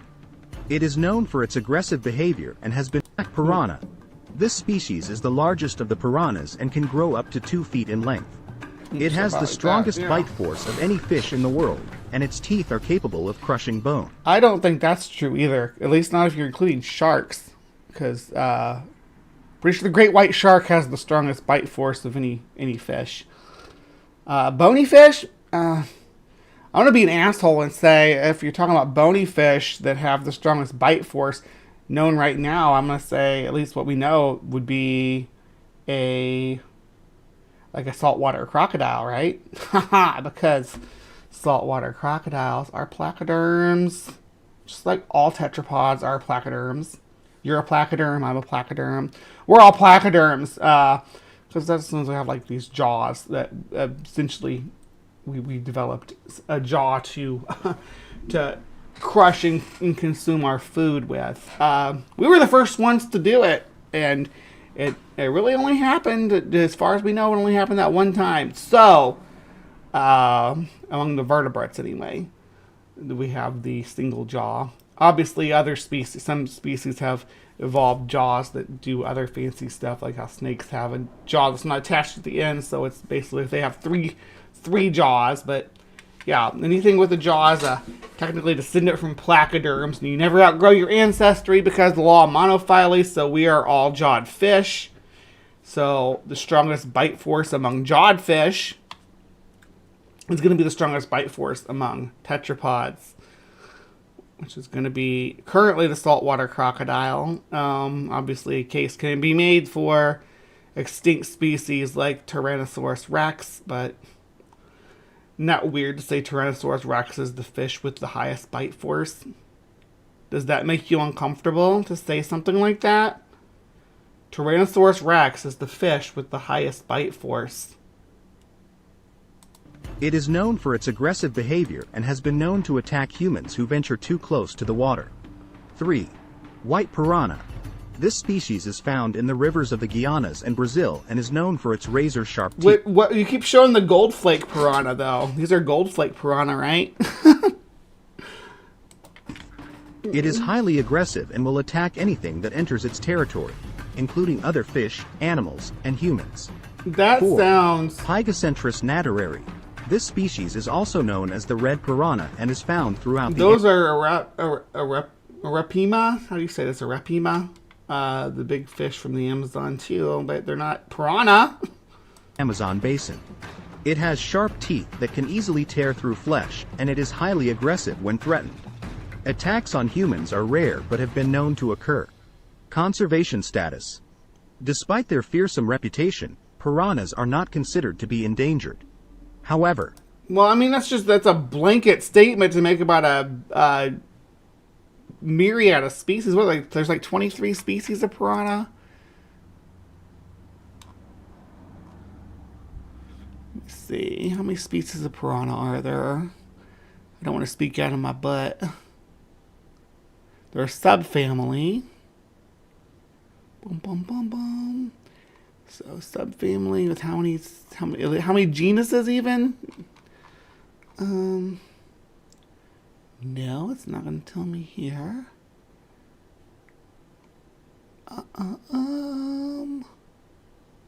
Traditionally, only the 4 genera of Pristobicrons. Okay, so Pristobicrons, Pygocentris, Pygopristis, and Cerasamus. And I'm just going off Wikipedia here. Their phylogeny charts are usually not too bad. But this is what I'm looking at, just to try to get an idea. So there's four genera of piranha just listed here. This is traditionally,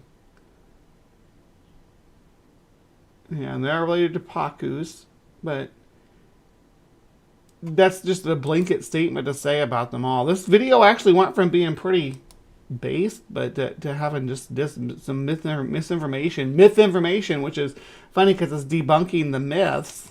Like many freshwater species, they are threatened by habitat destruction, pollution, and overfishing.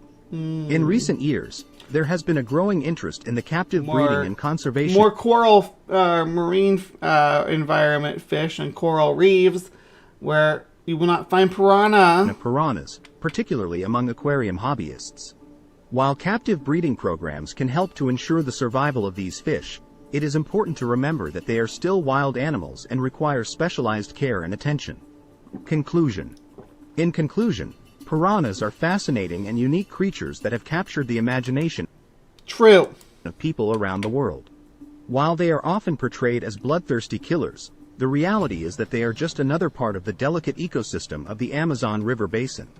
As with any wild animal, it is important to treat piranhas with respect and caution. While they may not be as dangerous as their reputation suggests, they are still capable of inflicting serious injuries if provoked or threatened. By understanding and appreciating these incredible fish, we can help to ensure their survival for generations to come. I'm going to give this video like a 3.5 maybe? Highest bite force for their size. Thank you, Hoosier Buddy. Ah, that makes sense. But I'm going to give this video a 3.5 stars because that blanket statement just though piranhas are just generally dangerous. I think most species of piranhas are gonna flee from humans. But here's the last little segment. Our last segment I'm gonna watch is a TEDucation or whatever, TED Ed. You're peering into the Amazon River when suddenly you lose your footing and fall. Piranhas dart about in the rapidly approaching water. So, are you doomed? They did show a few different species there too. Did you see that? Will your fall trigger a fatal feeding frenzy? To forecast your fate, let's see what we know about these fish. There are more than 30 piranha species. All live in the freshwaters of South America and have a single row of sharp, interlocking teeth on each jaw. They use their teeth in a variety of ways.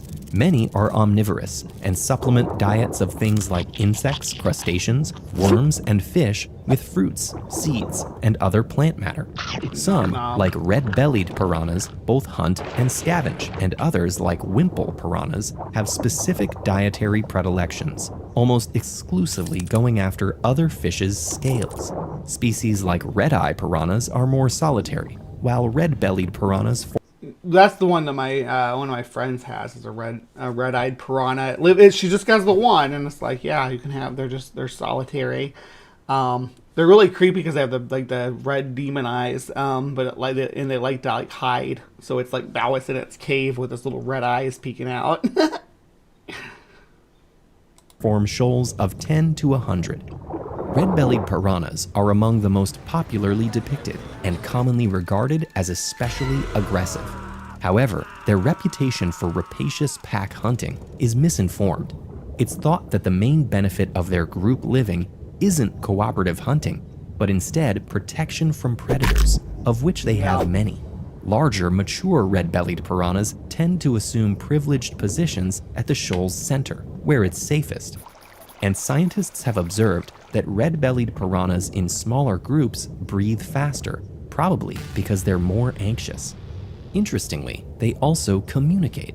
By rapidly contracting specialized muscles above their swim bladders, they repeatedly bark. Cool. That is so cool. I mean, come on. That they have this like low frequency organ that makes sounds that they talk back and forth to each other with that we can't even hear. Secret piranha language? Come on, people. Secret piranha language. This is freaking cool. When they're facing off with one another, or when captured, they make thudding noises when they're aggressively circling each other, fighting, or competing for food. And when things escalate further, they chase each other while snapping their jaws together. Researchers suspect that these sounds are just your swim bladders turned into lungs, Dr. Tapioca Weasel. Our lungs are derived evolutionarily from swim bladders of our ancestors. Neat stuff, huh? So you do have swim bladders, and you do fill them up with air when you swim. You do. A sampling of their overall repertoire, which might also have some special uses during mating. But when do red-bellied piranhas get aggressive with humans?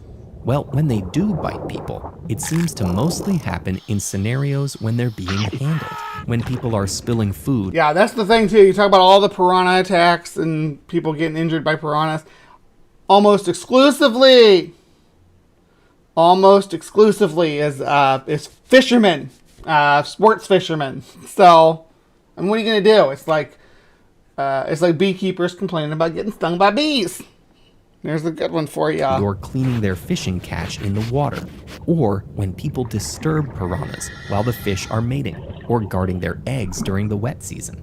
Starvation stress is also thought to lead red-bellied piranhas to increasingly bold, aggressive behavior. And this could theoretically result in feeding frenzies, where each fish tries to get some of whatever finds its way into the water. Despite this kind of behavior being extremely rare, rumors of it launched the piranha's international infamy. Blame Teddy! I'm gonna blame Teddy. Do you guys think we should blame Teddy? With his book about the Brazilian Amazon? And this was in no small part thanks to former U.S. President Theodore Roosevelt. In 1914, he published a best-selling book in which he called. And that's where it all spirals from. And actually, Jim Corbett, the famous hunter who documented he killed a lot of the famous man-eating tigers and leopards and stuff. Jim Corbett, he was really, really famous. He's from India. Anyway, he wrote a book called Maneater, and he had a chapter in it bitching about this because he's like, nah, piranha are not a real threat. Yeah, I've read a couple of Teddy's books. I like the one where he's got a couple of them about the American West and his exploration out there that are good. This one's good too. I think he has one about Africa as well. I haven't read it, but I've read through the Brazilian wilderness a long time ago, like when I was in junior high. Called piranhas the most ferocious fish in the world, and wrote that the scent of blood could incite them to rapidly devour an entire cow or human alive. But Roosevelt's account is generally considered circumstantial and misleading. The feeding frenzy he witnessed is suspected to have been the result of people purposefully starving red-bellied piranhas, then giving them the opportunity to feed on a cow carcass, all to put on an exciting show. Right. But where were we? Like we just saw with this person dunking the chicken carcass into the water. It's a theatric to do with the piranha. Once they start feeding, they will go into a feeding frenzy like that. But they need to successfully feed first before the other ones will join in, and they're very nervous animals. Yes. Falling into piranha-infested waters. So, what's your fate? Let's assume these are red-bellied piranhas. This being the Amazon River, they should be doing all right for themselves and not starving. Thankfully, you're also not hitting the water alongside a bunch of fish guts. And ideally, you're not disrupting a piranha breeding extravaganza. You fall in, and the piranhas most likely Unfortunately, salmon... Calmly, softly swimming or wading to shore is generally recommended because splashing is thought to attract piranhas. Indeed, they're equipped with the dentition to do damage, but they rarely attack humans. Right, They usually... rarely. Most species are really kind of nervous fish. Have better things to eat. As you make your way onto dry land, there's no feeding frenzy where they skeletonize your body within minutes. And upon exiting the water, you're probably pleased to find no chunks of flesh missing.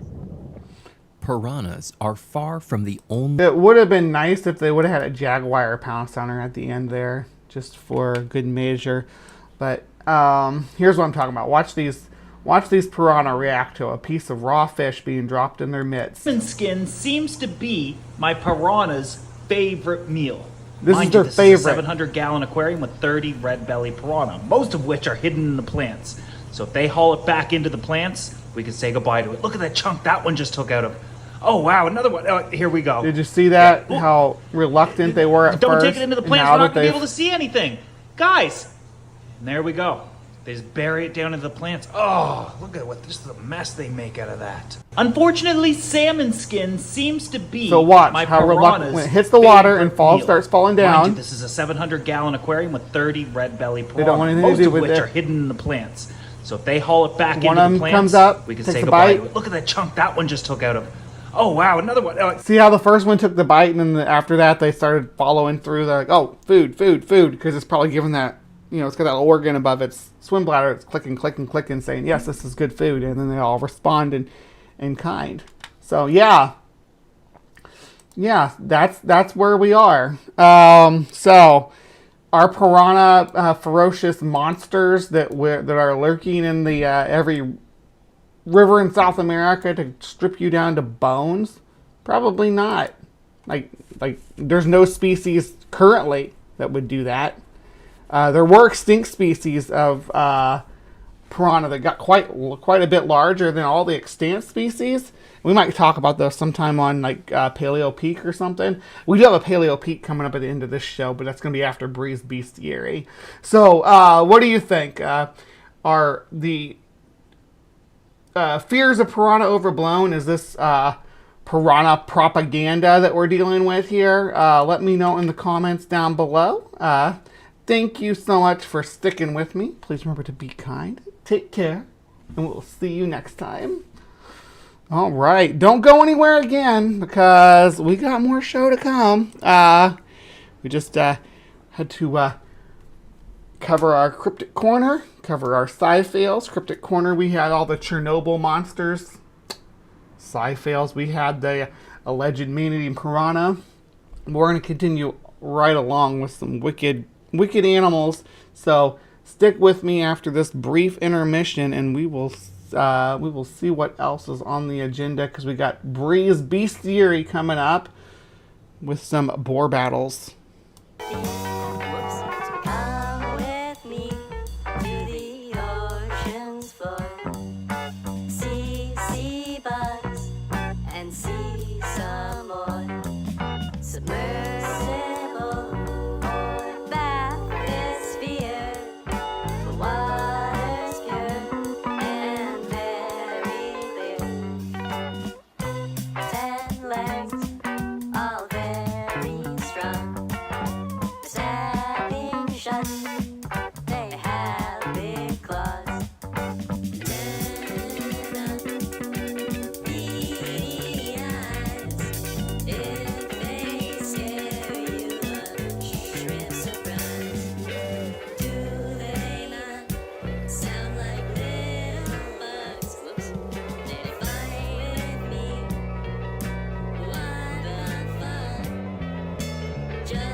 Hello, everybody, and welcome to Bree's Bestiary, where I pick an animal, any animal I so desire, to cover and talk about in whatever capacity I choose. It's really an open platform. The only criteria is that it be about an animal.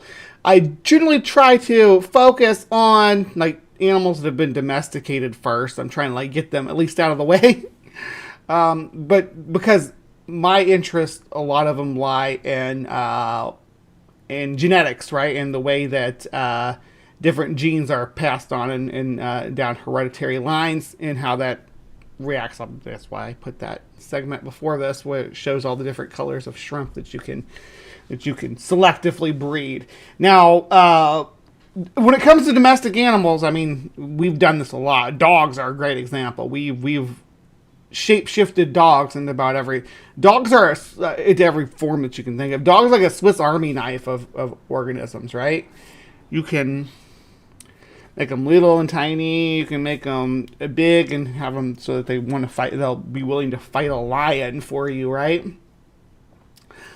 But dogs are very plastic. And other animals that are domestic are not so plastic. Cats, for instance, the domestic cat and the wild cat look so much alike that you have to be professionally trained to be able to identify the difference between the two, right? You don't see that problem with a Chihuahua and a gray wolf. Other animals kind of toe the line. Things like goats. If you know enough about goats, you can definitely tell between a wild caprid and a domestic caprid. Like visually, but someone to a layperson who is not familiar with goats, they may not be able to. There are some that domestic animals that readily go right back into a wild state, right, of what they call feral. Now, horses are one that come to mind a lot for people when they think of a feral population of animals. You think of mustangs or brumby in Australia, but they're wild horse populations that have become like kind of naturalized to the environment and filling a ecological niche that they actually fill it, not destroying niches, but actually creating one, which the U.S. had a shortage of equids, so there was a niche available because all of ours died off during the last glacial maximum. So we end up with these naturalized feral populations. Dingoes we talked about, I think, was it last week? Dingoes were the subject, but that's a naturalized feral population, for instance. Today, there are huge populations of camels as well that have gone feral in Australia. And I think there's some in the U.S. Southwest too, but not anywhere near as many. Feral horses, feral camels are, an interesting case study in, rewilding too.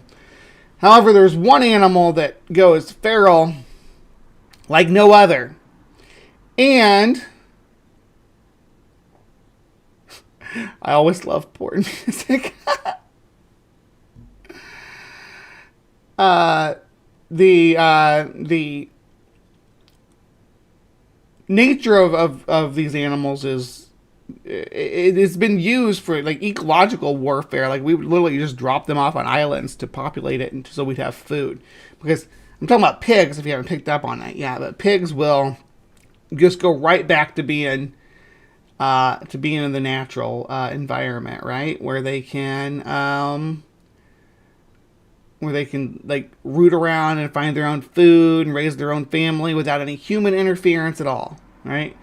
And after a couple generations, they go full wild boar mode. Like they go back to being bristly and having huge tusks, just in a very few generations.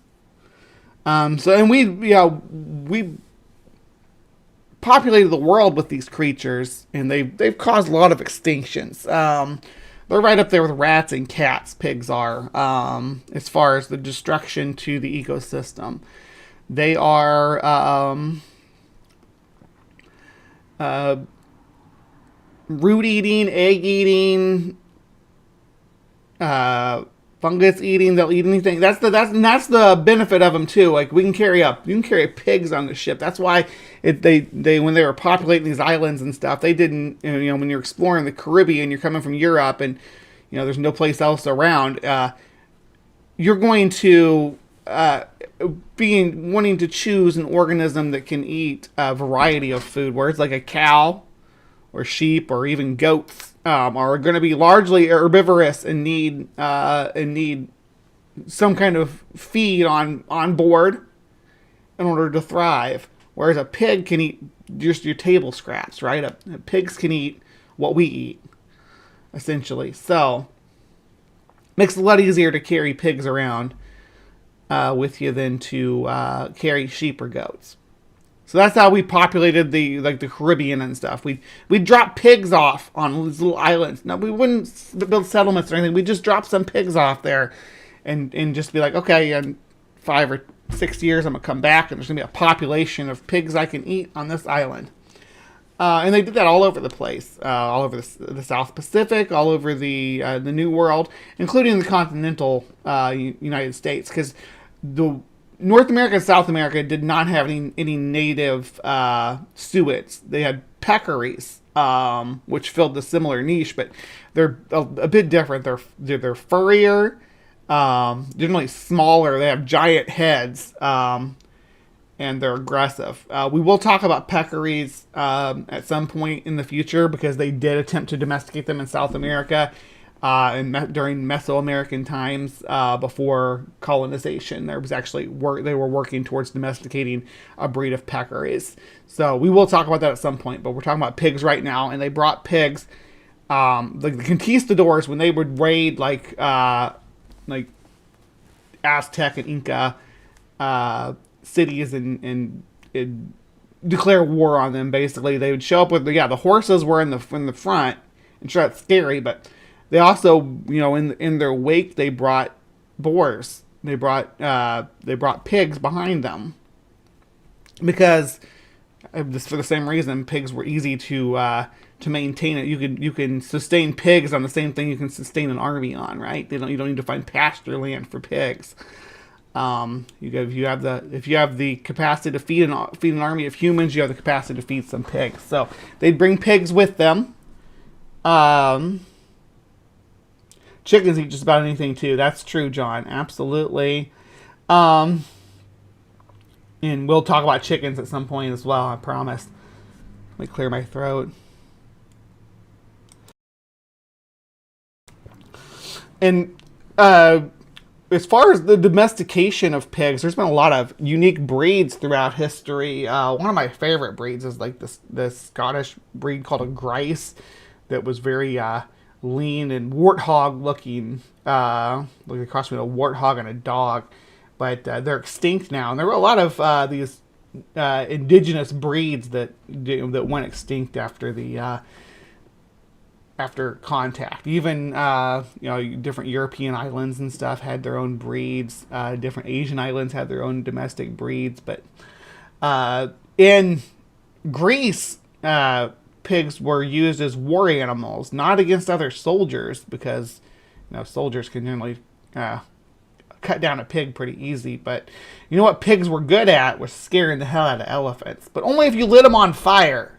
So they would actually light the pigs on fire and send them out to scare the elephants, because nothing. I don't think that any animal at all would just stand their ground against a screaming, flaming pig coming running at them. I mean, come on. But they were war animals too, the war pigs, if you will. Now,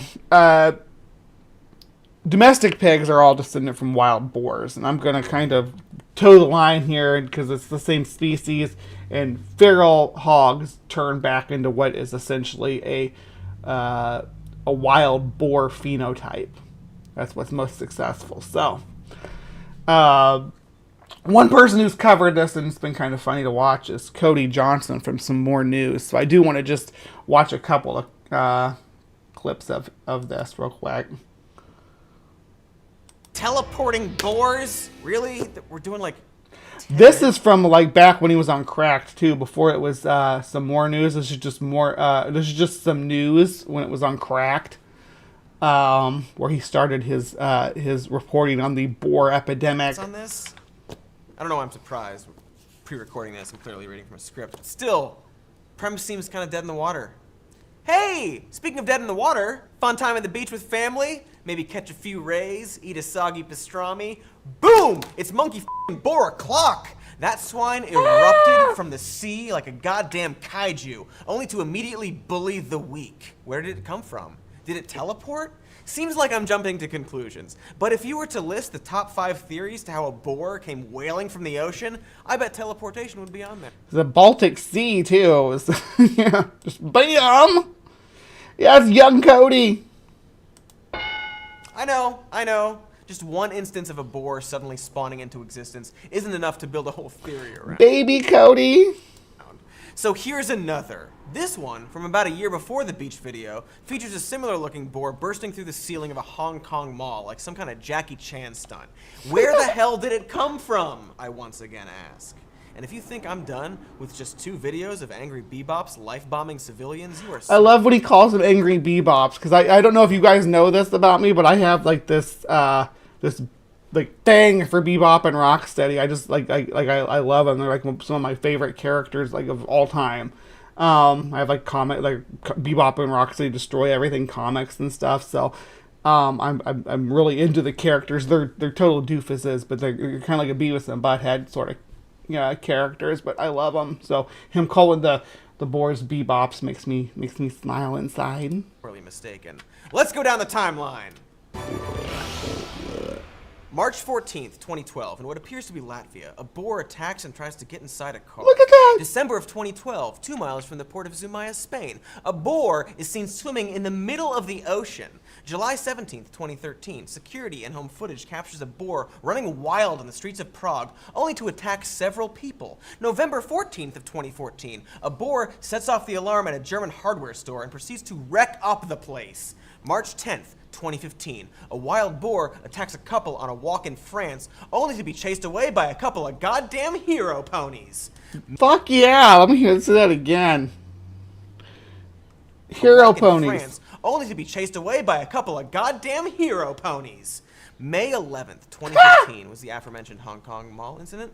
July 15th, 2015, more angry boars on the beach, this time in Tabarka, Tunisia. October 13th, 2015, a boar is once again spotted in the middle of the ocean, this time 4 miles off the coast of Italy. How the ham dick did it get out there? That one kind of looked young too. I think I saw some baby spots still on its upper back. People, I'm not even done. November 19th, 2015, a wild boar swims from the ocean to the shore of Istanbul, climbs onto a dock, and just starts wailing on people like he's Jason Bourne. July. They just burst from the sea and start attacking people. It's great. I mean, like, what the hell? July 8th, 2016, a boar demolishes a restaurant like it f***ed his girlfriend. July 19th, 2016, that's the first video I showed you of the boar at the beach. It was in Poland. And finally, a few months later, on November 29th, 2016, a boar was struck by a Mercedes while running down a busy road in the Zhejiang province of China. The injured boar in question somehow managed to vanish from the scene of the accident and is presumably cocooned in its healing aura of rage.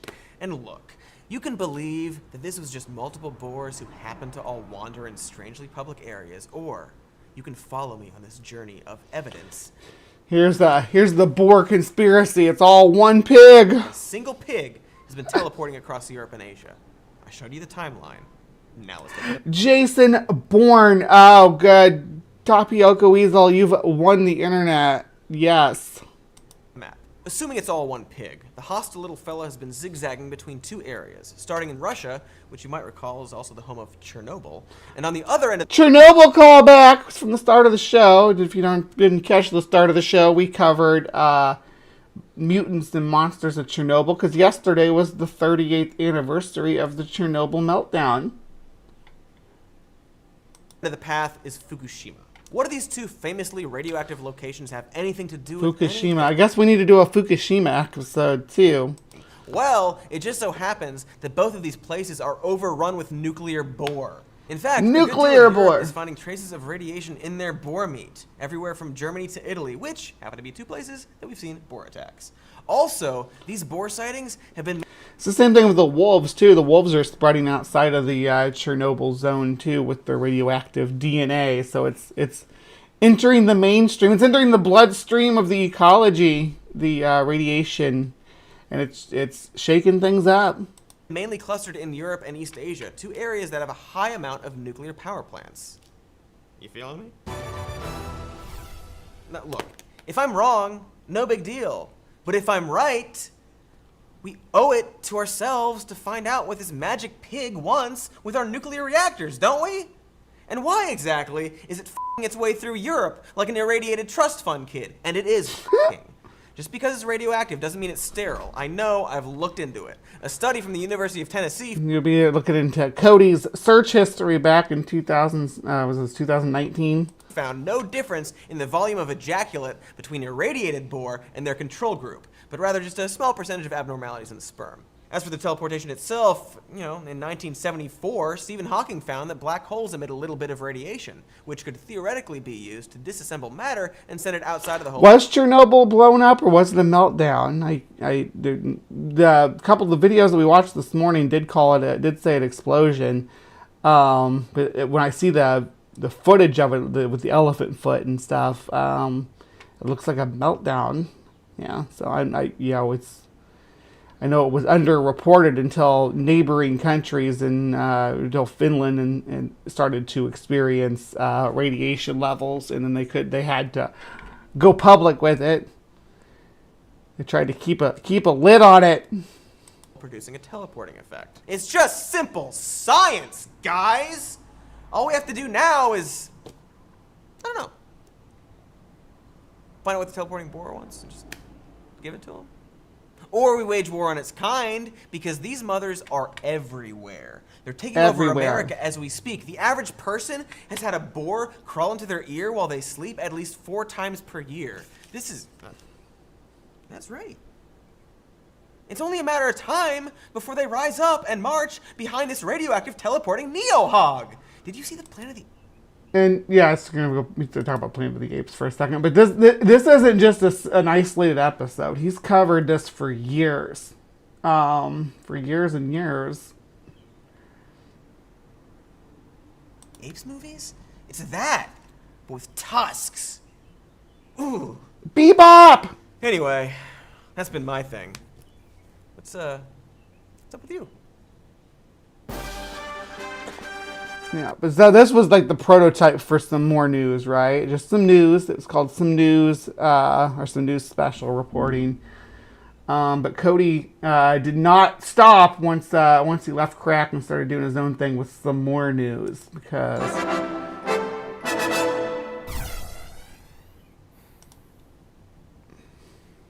It's news, So, 2017.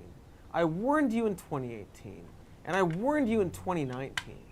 I told you all that a single teleporting and radioactive boar was taking its grotesque hump jamboree on a jizz tour through Asia and Russia, originating from Chernobyl and Fukushima plants. And when you didn't hear me, I explained that the birthed horde was swarming over Europe, learning psychic powers, and making their way into the States. I offered solutions, like building a wall to keep them out. And when no one heard my pleas, I spoke... He used it as a metaphor for build the wall there, for the Trump thing back in, when he was running again in 2020. The rising invasion right here in our America. Did you listen? Did you? I know I said I wasn't going to name names, but I name your name. I name you, you person with a name, you. Whatever your name is, it's what I name. Jeez, Cody's calling me out. You guys, he's yelling at me. Since my last video, just 3 months ago, there has been some boar news about a 200-pound wild hog sending a pig trapper to the hospital back in October. That trapper's name? James Dean. Dean. Are you seeing the message they sent? Less than a month later, on September 16th, a doubly sized 400-pound hog was found in San Antonio, Texas, halfway across America from Florida. And only 2 days later, a teenager was killed when his car swerved to avoid a hog in the same state. But none of this made national news. There was no presidential address. We just guffawed heartily. My pig children alone. Kingdom dip. It was real fun for you all, posting the occasional hog story and jesting about how that 30 to 50 feral hogs guy might have been right all along. But feral hogs guy wasn't right all along. Cody was right before Feral Hogs guy. Hashtag Cody is the original Feral Hogs guy. Don't you ever forget it out there, YouTube. He was telling us about the Feral Hog invasion decade before anybody else was reporting on it. Cody was right. Hashtag thank you, Cody. Hashtag we love Cody. Hashtag Cody. But it was too late, folks. This is all pre-Wormbo era, too, and it was just Cody at this point. I mean, this is peak some more news. Because back in November, we learned that a woman in Texas was straight up murdered by a pack of feral hogs. And pushing aside my own theories and excitability about the subject, that's like legit horrible. Like, holy shit, what the ever-living is going on with that? And now the swine gangs have pushed You're past... gonna get killed by pigs. Probably more people are killed by pigs than sharks, though, I'm sure. People are terrified of sharks and not pigs. And are going hog on the entire San Francisco Bay Area. Tearing up lawns to show their increasing dominance over the West Coast, they are in 56 of California's 58 counties. My California! My doorstep! And then, more recently, they officially crossed the line by eating $22,000 worth of Italian cocaine. My cocaine! No, someone's cocaine! Stop! See, it's cocaine pigs were before cocaine bears. We just need to, I didn't know if you guys knew that or not, but cocaine pigs, then cocaine bears. Cocaine hogs, cocaine boars, cocaine hogs. Cocaine hogs maybe sound better. I don't know, cocaine pigs doesn't sound that bad. Not mine. I have no ties to the Italian mob and will sue you if you say otherwise. But the point here is these hogs have evolved far faster than what even I predicted, blowing past stone and bronze all the way to the cocaine age. They are on our precious go fast dust, riding the white rail to Valhalla, funded by Big C, the great Pearl Armor. And there's nothing that can stop them now. Japan, Russia, they're a lost cause months ago. The population officially more boar than human. They've even taken over the media over there.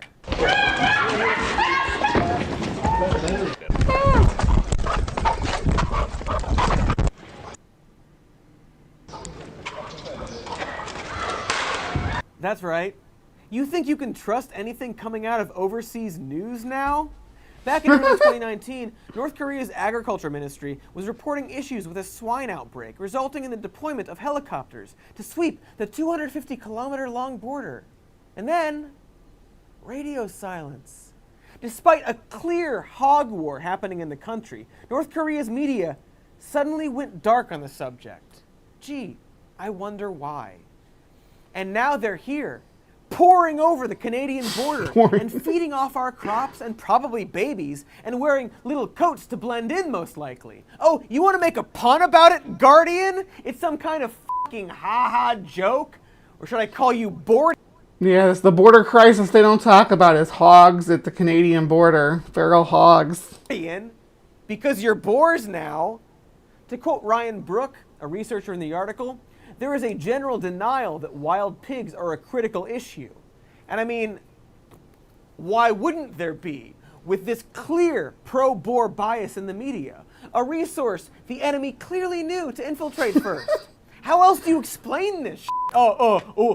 Actually, wild boars are good for businesses, and we should welcome them with open arms. I'm f***ing on to you, CNN. Or should I call you Boar NN? Boar yeah? NN? That's what I should call you. Unbelievable.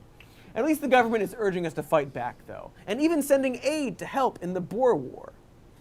But folks, now here's the thing. I like pigs too much to eat them. I really do. I like pigs, and I don't eat pork. Just in general. So I can't do my part. I don't support, like, that's the thing. They want people to do, like, fly around in helicopters and just shoot them, and they do that. That is a thing that people do. But we made this problem, right? It's not the boars' fault that they're so good. They're no more, and to think of them as an ecological threat, they're as much of an ecological threat as humans are. We're all domestic species. They're just us, without the but hanging on our coattails. But boars can be pretty savage. I got some videos here of boars wrecking shit. Let's check this out real quick before we move on to the last segment of the show. These beasts are known for their distinctive appearance, which includes a bristly coat, sharp tusks, and their reputation for aggressive behavior, particularly when threatened or confronted.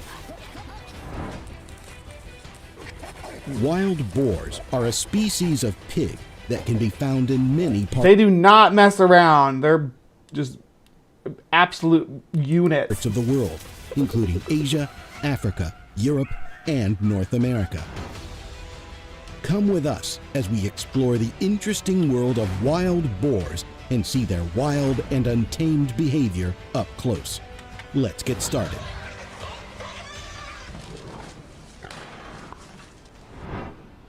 The peaceful atmosphere of the salon was suddenly disrupted by the arrival of a wild boar, causing the patrons to startle. I saw, and this isn't something that's unique to boars either. I saw a video about this happening with a horse, and it did pretty much the same thing. Surprise. The confused animal then proceeded to charge towards the glass door before smashing through it and making its way back outside. It's not every day that we see a dozen wild boars roaming around a residential area, making this a rare and unique sight. It's possible that the destruction of their natural habitat caused them to leave their usual territory.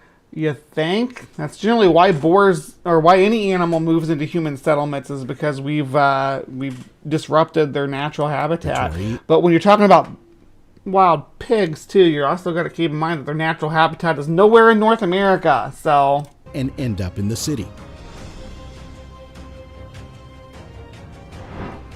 Two snowboarders at a resort in Japan were surprised by a wild boar that emerged from the woods and attacked them.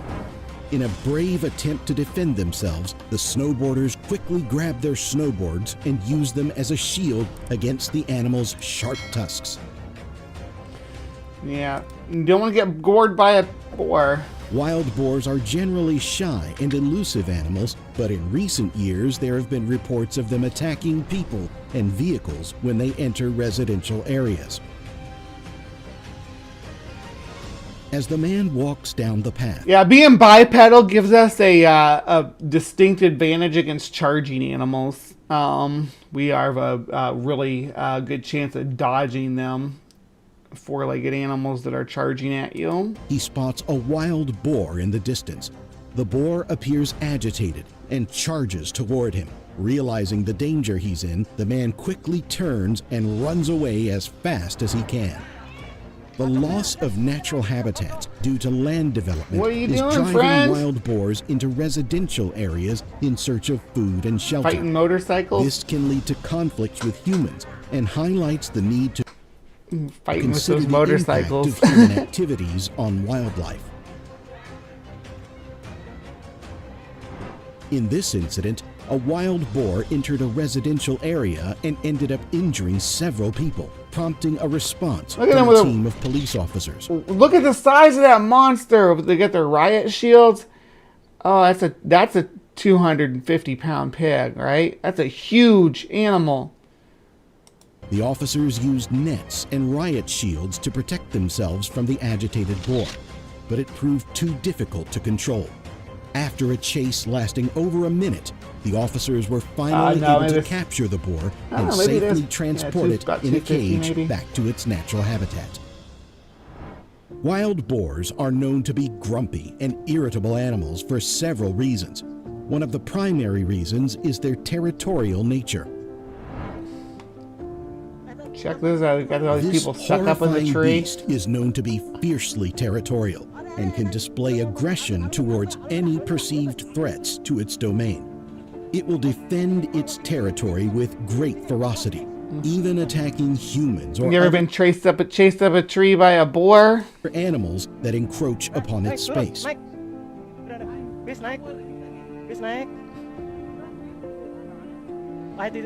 Oh yeah, bacon is delicious. Don't get me wrong. But like, to me, it's like even if a dog if I knew dog tasted delicious, I still wouldn't eat it. Ooh, sorry, I didn't mean to yawn. I don't know. I guess I need to get some sleep.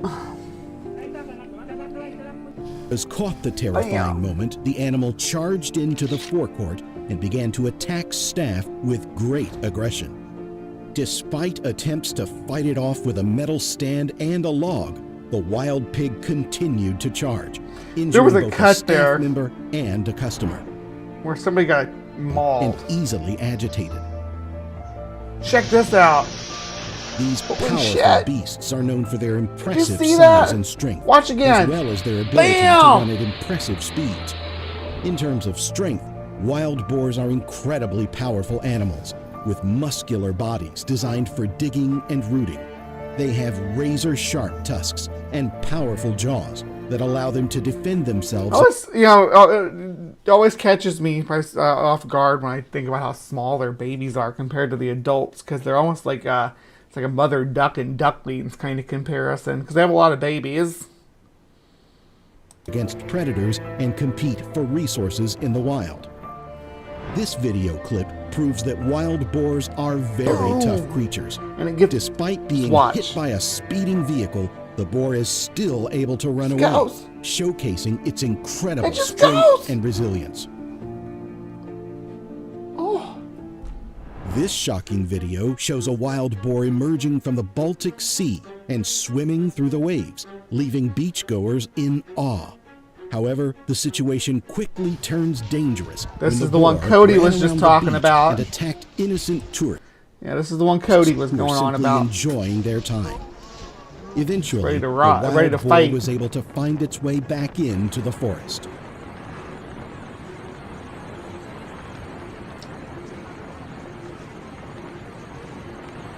Just like these beasts are known for their impressive size and strength. That's they can hog. Weigh anywhere from 100. That is a straight up Hogzilla right there. That is Hogzilla. Look at that mother. Holy moly, that's a lot of pig. 700 pounds and stand at shoulder height ranging from 25 to 45 inches. Their powerful bodies and sharp tusks make them formidable creatures in the wild. A recent viral video captured a startling scene at an office when a wild boar entered the premises, causing chaos and panic among the employees. The video captures the wild boar rampaging through a room full of employees, knocking over chairs and tables as the terrified workers scramble to find a safe place. Overall, wild boars are short-tempered and irritable animals due to a combination of territoriality, natural instincts, protective instincts, and physical discomfort. All right, so yeah, don't mess with boars. I think we get the message. Boars are amazing animals and resilient, and I think they do pose a greater threat than we give them credit for, both to ecology and to agriculture as well. So I think it's something that agricultural and ecological movements can unite against, is the spread of feral pigs in our in our environments. Obviously, we're never going to be able to get them out of here. They're naturalized in like most states of the United States, for instance. But a measure of control is definitely something that needs to take place. Otherwise, we're going to see ecologies topple one after another to the boar invasion. All right. Thank you so much for sticking with me for this little segment of Bree's Bestiary. Be kind, take care, and we'll see you next time. All right, we got one more thing to cover for you today. Got some Paleo Peak coming up. Gonna have just one last little intermission, and then I'll see you guys over there, okay?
All right, hello, my beauties and bees. Thank you so much for joining me today.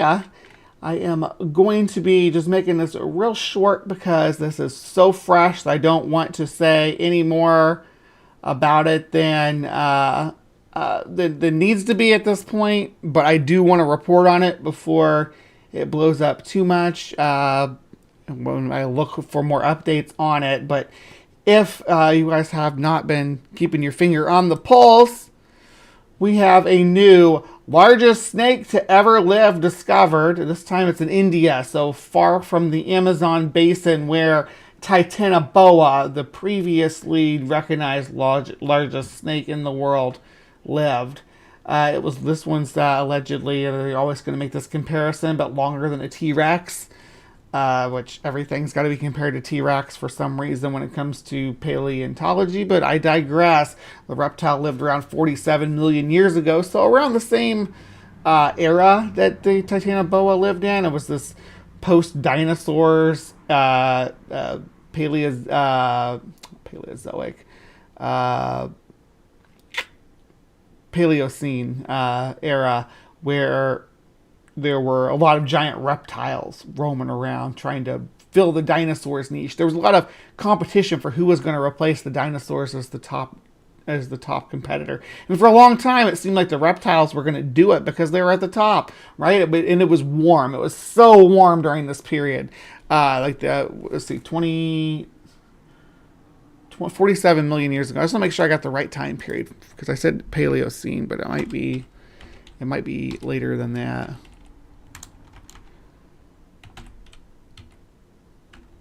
47 million years ago. Yeah, that's the Eocene. So yeah, we're into the Eocene by that time, which began 56 million years ago. So Titanoboa is more known as a Paleocene. The Eocene is the second epoch. But anyhow, this snake was massive. Let's read about it. This is in India. So the Indian subcontinent was also equatorial at the time. It still is pretty close to the equator now. Indian paleontologists have confirmed finding the remains of the largest snake that has ever lived. Unearthed from a mine in Pinro in Gujarat, Kush, the reptile is believed to have measured between 11 and 15 meters, measuring longer than a Tyrannosaurus rex. And I absolutely hate this right here. The Rex needs to be lowercase right there. This should be a lowercase r, or also or this should not be a dash here. It should be a period, space, lowercase rex. That's how you write binomial nomenclature. Discoverers, Dabajit Datta and Sunil Bajpai from the IIT Roorkee in their paper published in the Journal of Scientific Reports says that the serpent lived around 47 million years ago in the Cenozoic era, which began after the extinction of the dinosaurs. And it sounds to me like the person who wrote this doesn't realize that we're still living in the Cenozoic era. But that's okay. We are in the Cenozoic. There's only the three, the Paleozoic, the Mesozoic, and the Cenozoic. These are the vertebrae they're talking about, though. The species has been named Vasuki indicus. I think maybe it's in India things are maybe in binomial nomenclature is written different because it's given the binomial nomenclature here in the same format.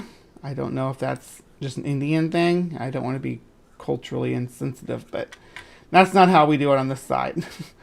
The newly found snake species has been named Vasuki indicus after Vasuki, the serpent king coiled around Lord Shiva's neck, and it belongs to the Mastoideae family, notably the well-preserved vertebrae of the giant, which were positioned without the head as they would have been when it was alive, were found in 2005, and the confirmation comes after Data and Bajpai began their formal study.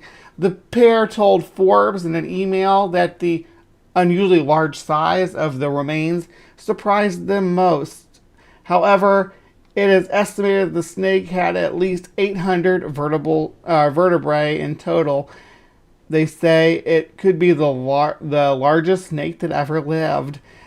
They also revealed in their findings that Vasuki indicus might have looked like an anaconda or large python, and they would not have been poisonous. Well, venomous, I think, is the word they're looking for. But again, I stand the notion that venom is a type of poison, so I'm okay with saying a poisonous or venomous animal is poisonous, as long as you don't say all poisonous animals are venomous.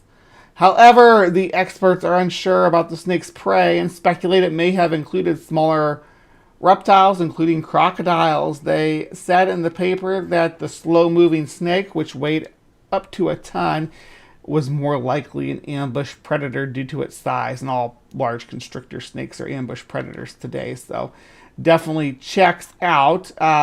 Here's the actual paper itself that they published. I'm not going to read the paper, but just looking at the information available.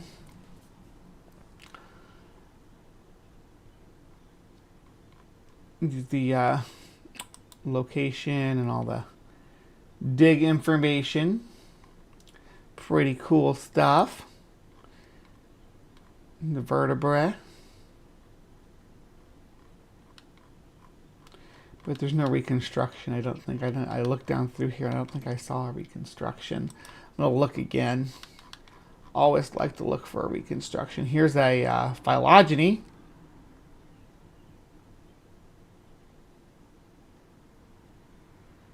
To give you an idea where it falls, there's Gigantophis, one of the other giant snakes that was... Gigantophis was the... Or did I say Gigantophis? Gigantophis, I think is the proper way to pronounce it. But that was the largest snake before Titanoboa. I don't think Titanoboa is on the list here, though. Yeah, I don't see it.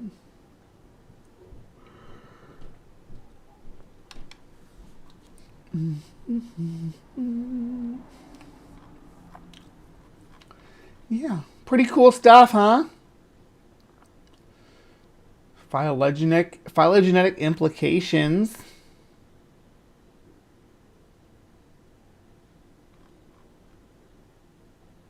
Body length estimates. Our estimates show that Vasuki was not only the largest madsoid, but one of the largest snakes ever reported. So that's one of the largest there. Its vertebral dimensions are second only to the Paleocene Boinae Titanoboa. We attempted to infer, so they're acknowledging that Titanoboa is at least heavier. They think that the claim is that this is longer. So we're looking at like a situation like what we have in modern times where currently the claim is that the green anaconda is the largest snake because it's the heaviest, but the reticulated python is the longest snake. So I think they're trying to make the claim that that Vasuki is the new longest snake, while Titanoboa maintains the title as the heaviest snake. But we'll see what time says. It may come out that this snake is much longer. We all saw what happened with Perucetus being downsized over the weeks following the publication of its new size estimates. But what do you think about this new snake? Do you think it's going to be our biggest snake ever? Or do you think that Titanoboa is going to retain its crown? Tell me in the comments down below. And please remember to be kind, take care, and we'll see you next time. All right, so thank you, Hive, for sticking with me through this episode of Live from the Hive. We opened up with some Beast of Chernobyl. Then we had the deadly piranhas and wild boar attacks. And we finished with a giant snake. So this was a very animal-heavy episode, but I'm here for it. I love animals. I'm glad you guys do too. Please stick around the Hive. Remember to hit the like button and subscribe if you're not, to hit the bell so you get all the notifications.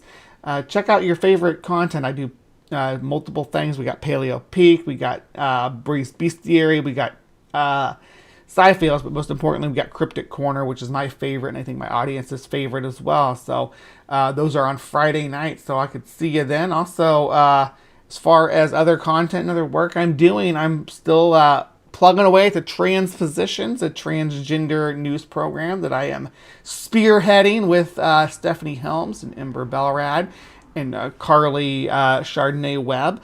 And we do a weekly show every Thursday evening at 7 p.m. Central Standard Time. Check that out if you're interested. And then we do some interviews throughout the week. And we have, I believe we have, still have Sarah Weiss set up for tomorrow. She had to reschedule from last week due to a pickleball tournament that she was recovering from. Anyway, please remember to be kind, take care, and we'll see you next time. Evolution.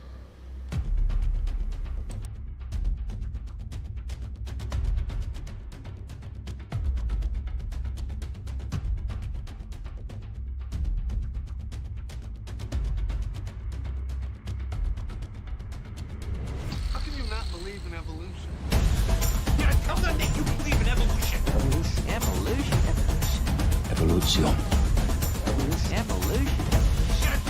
believe in evolution. Evolution.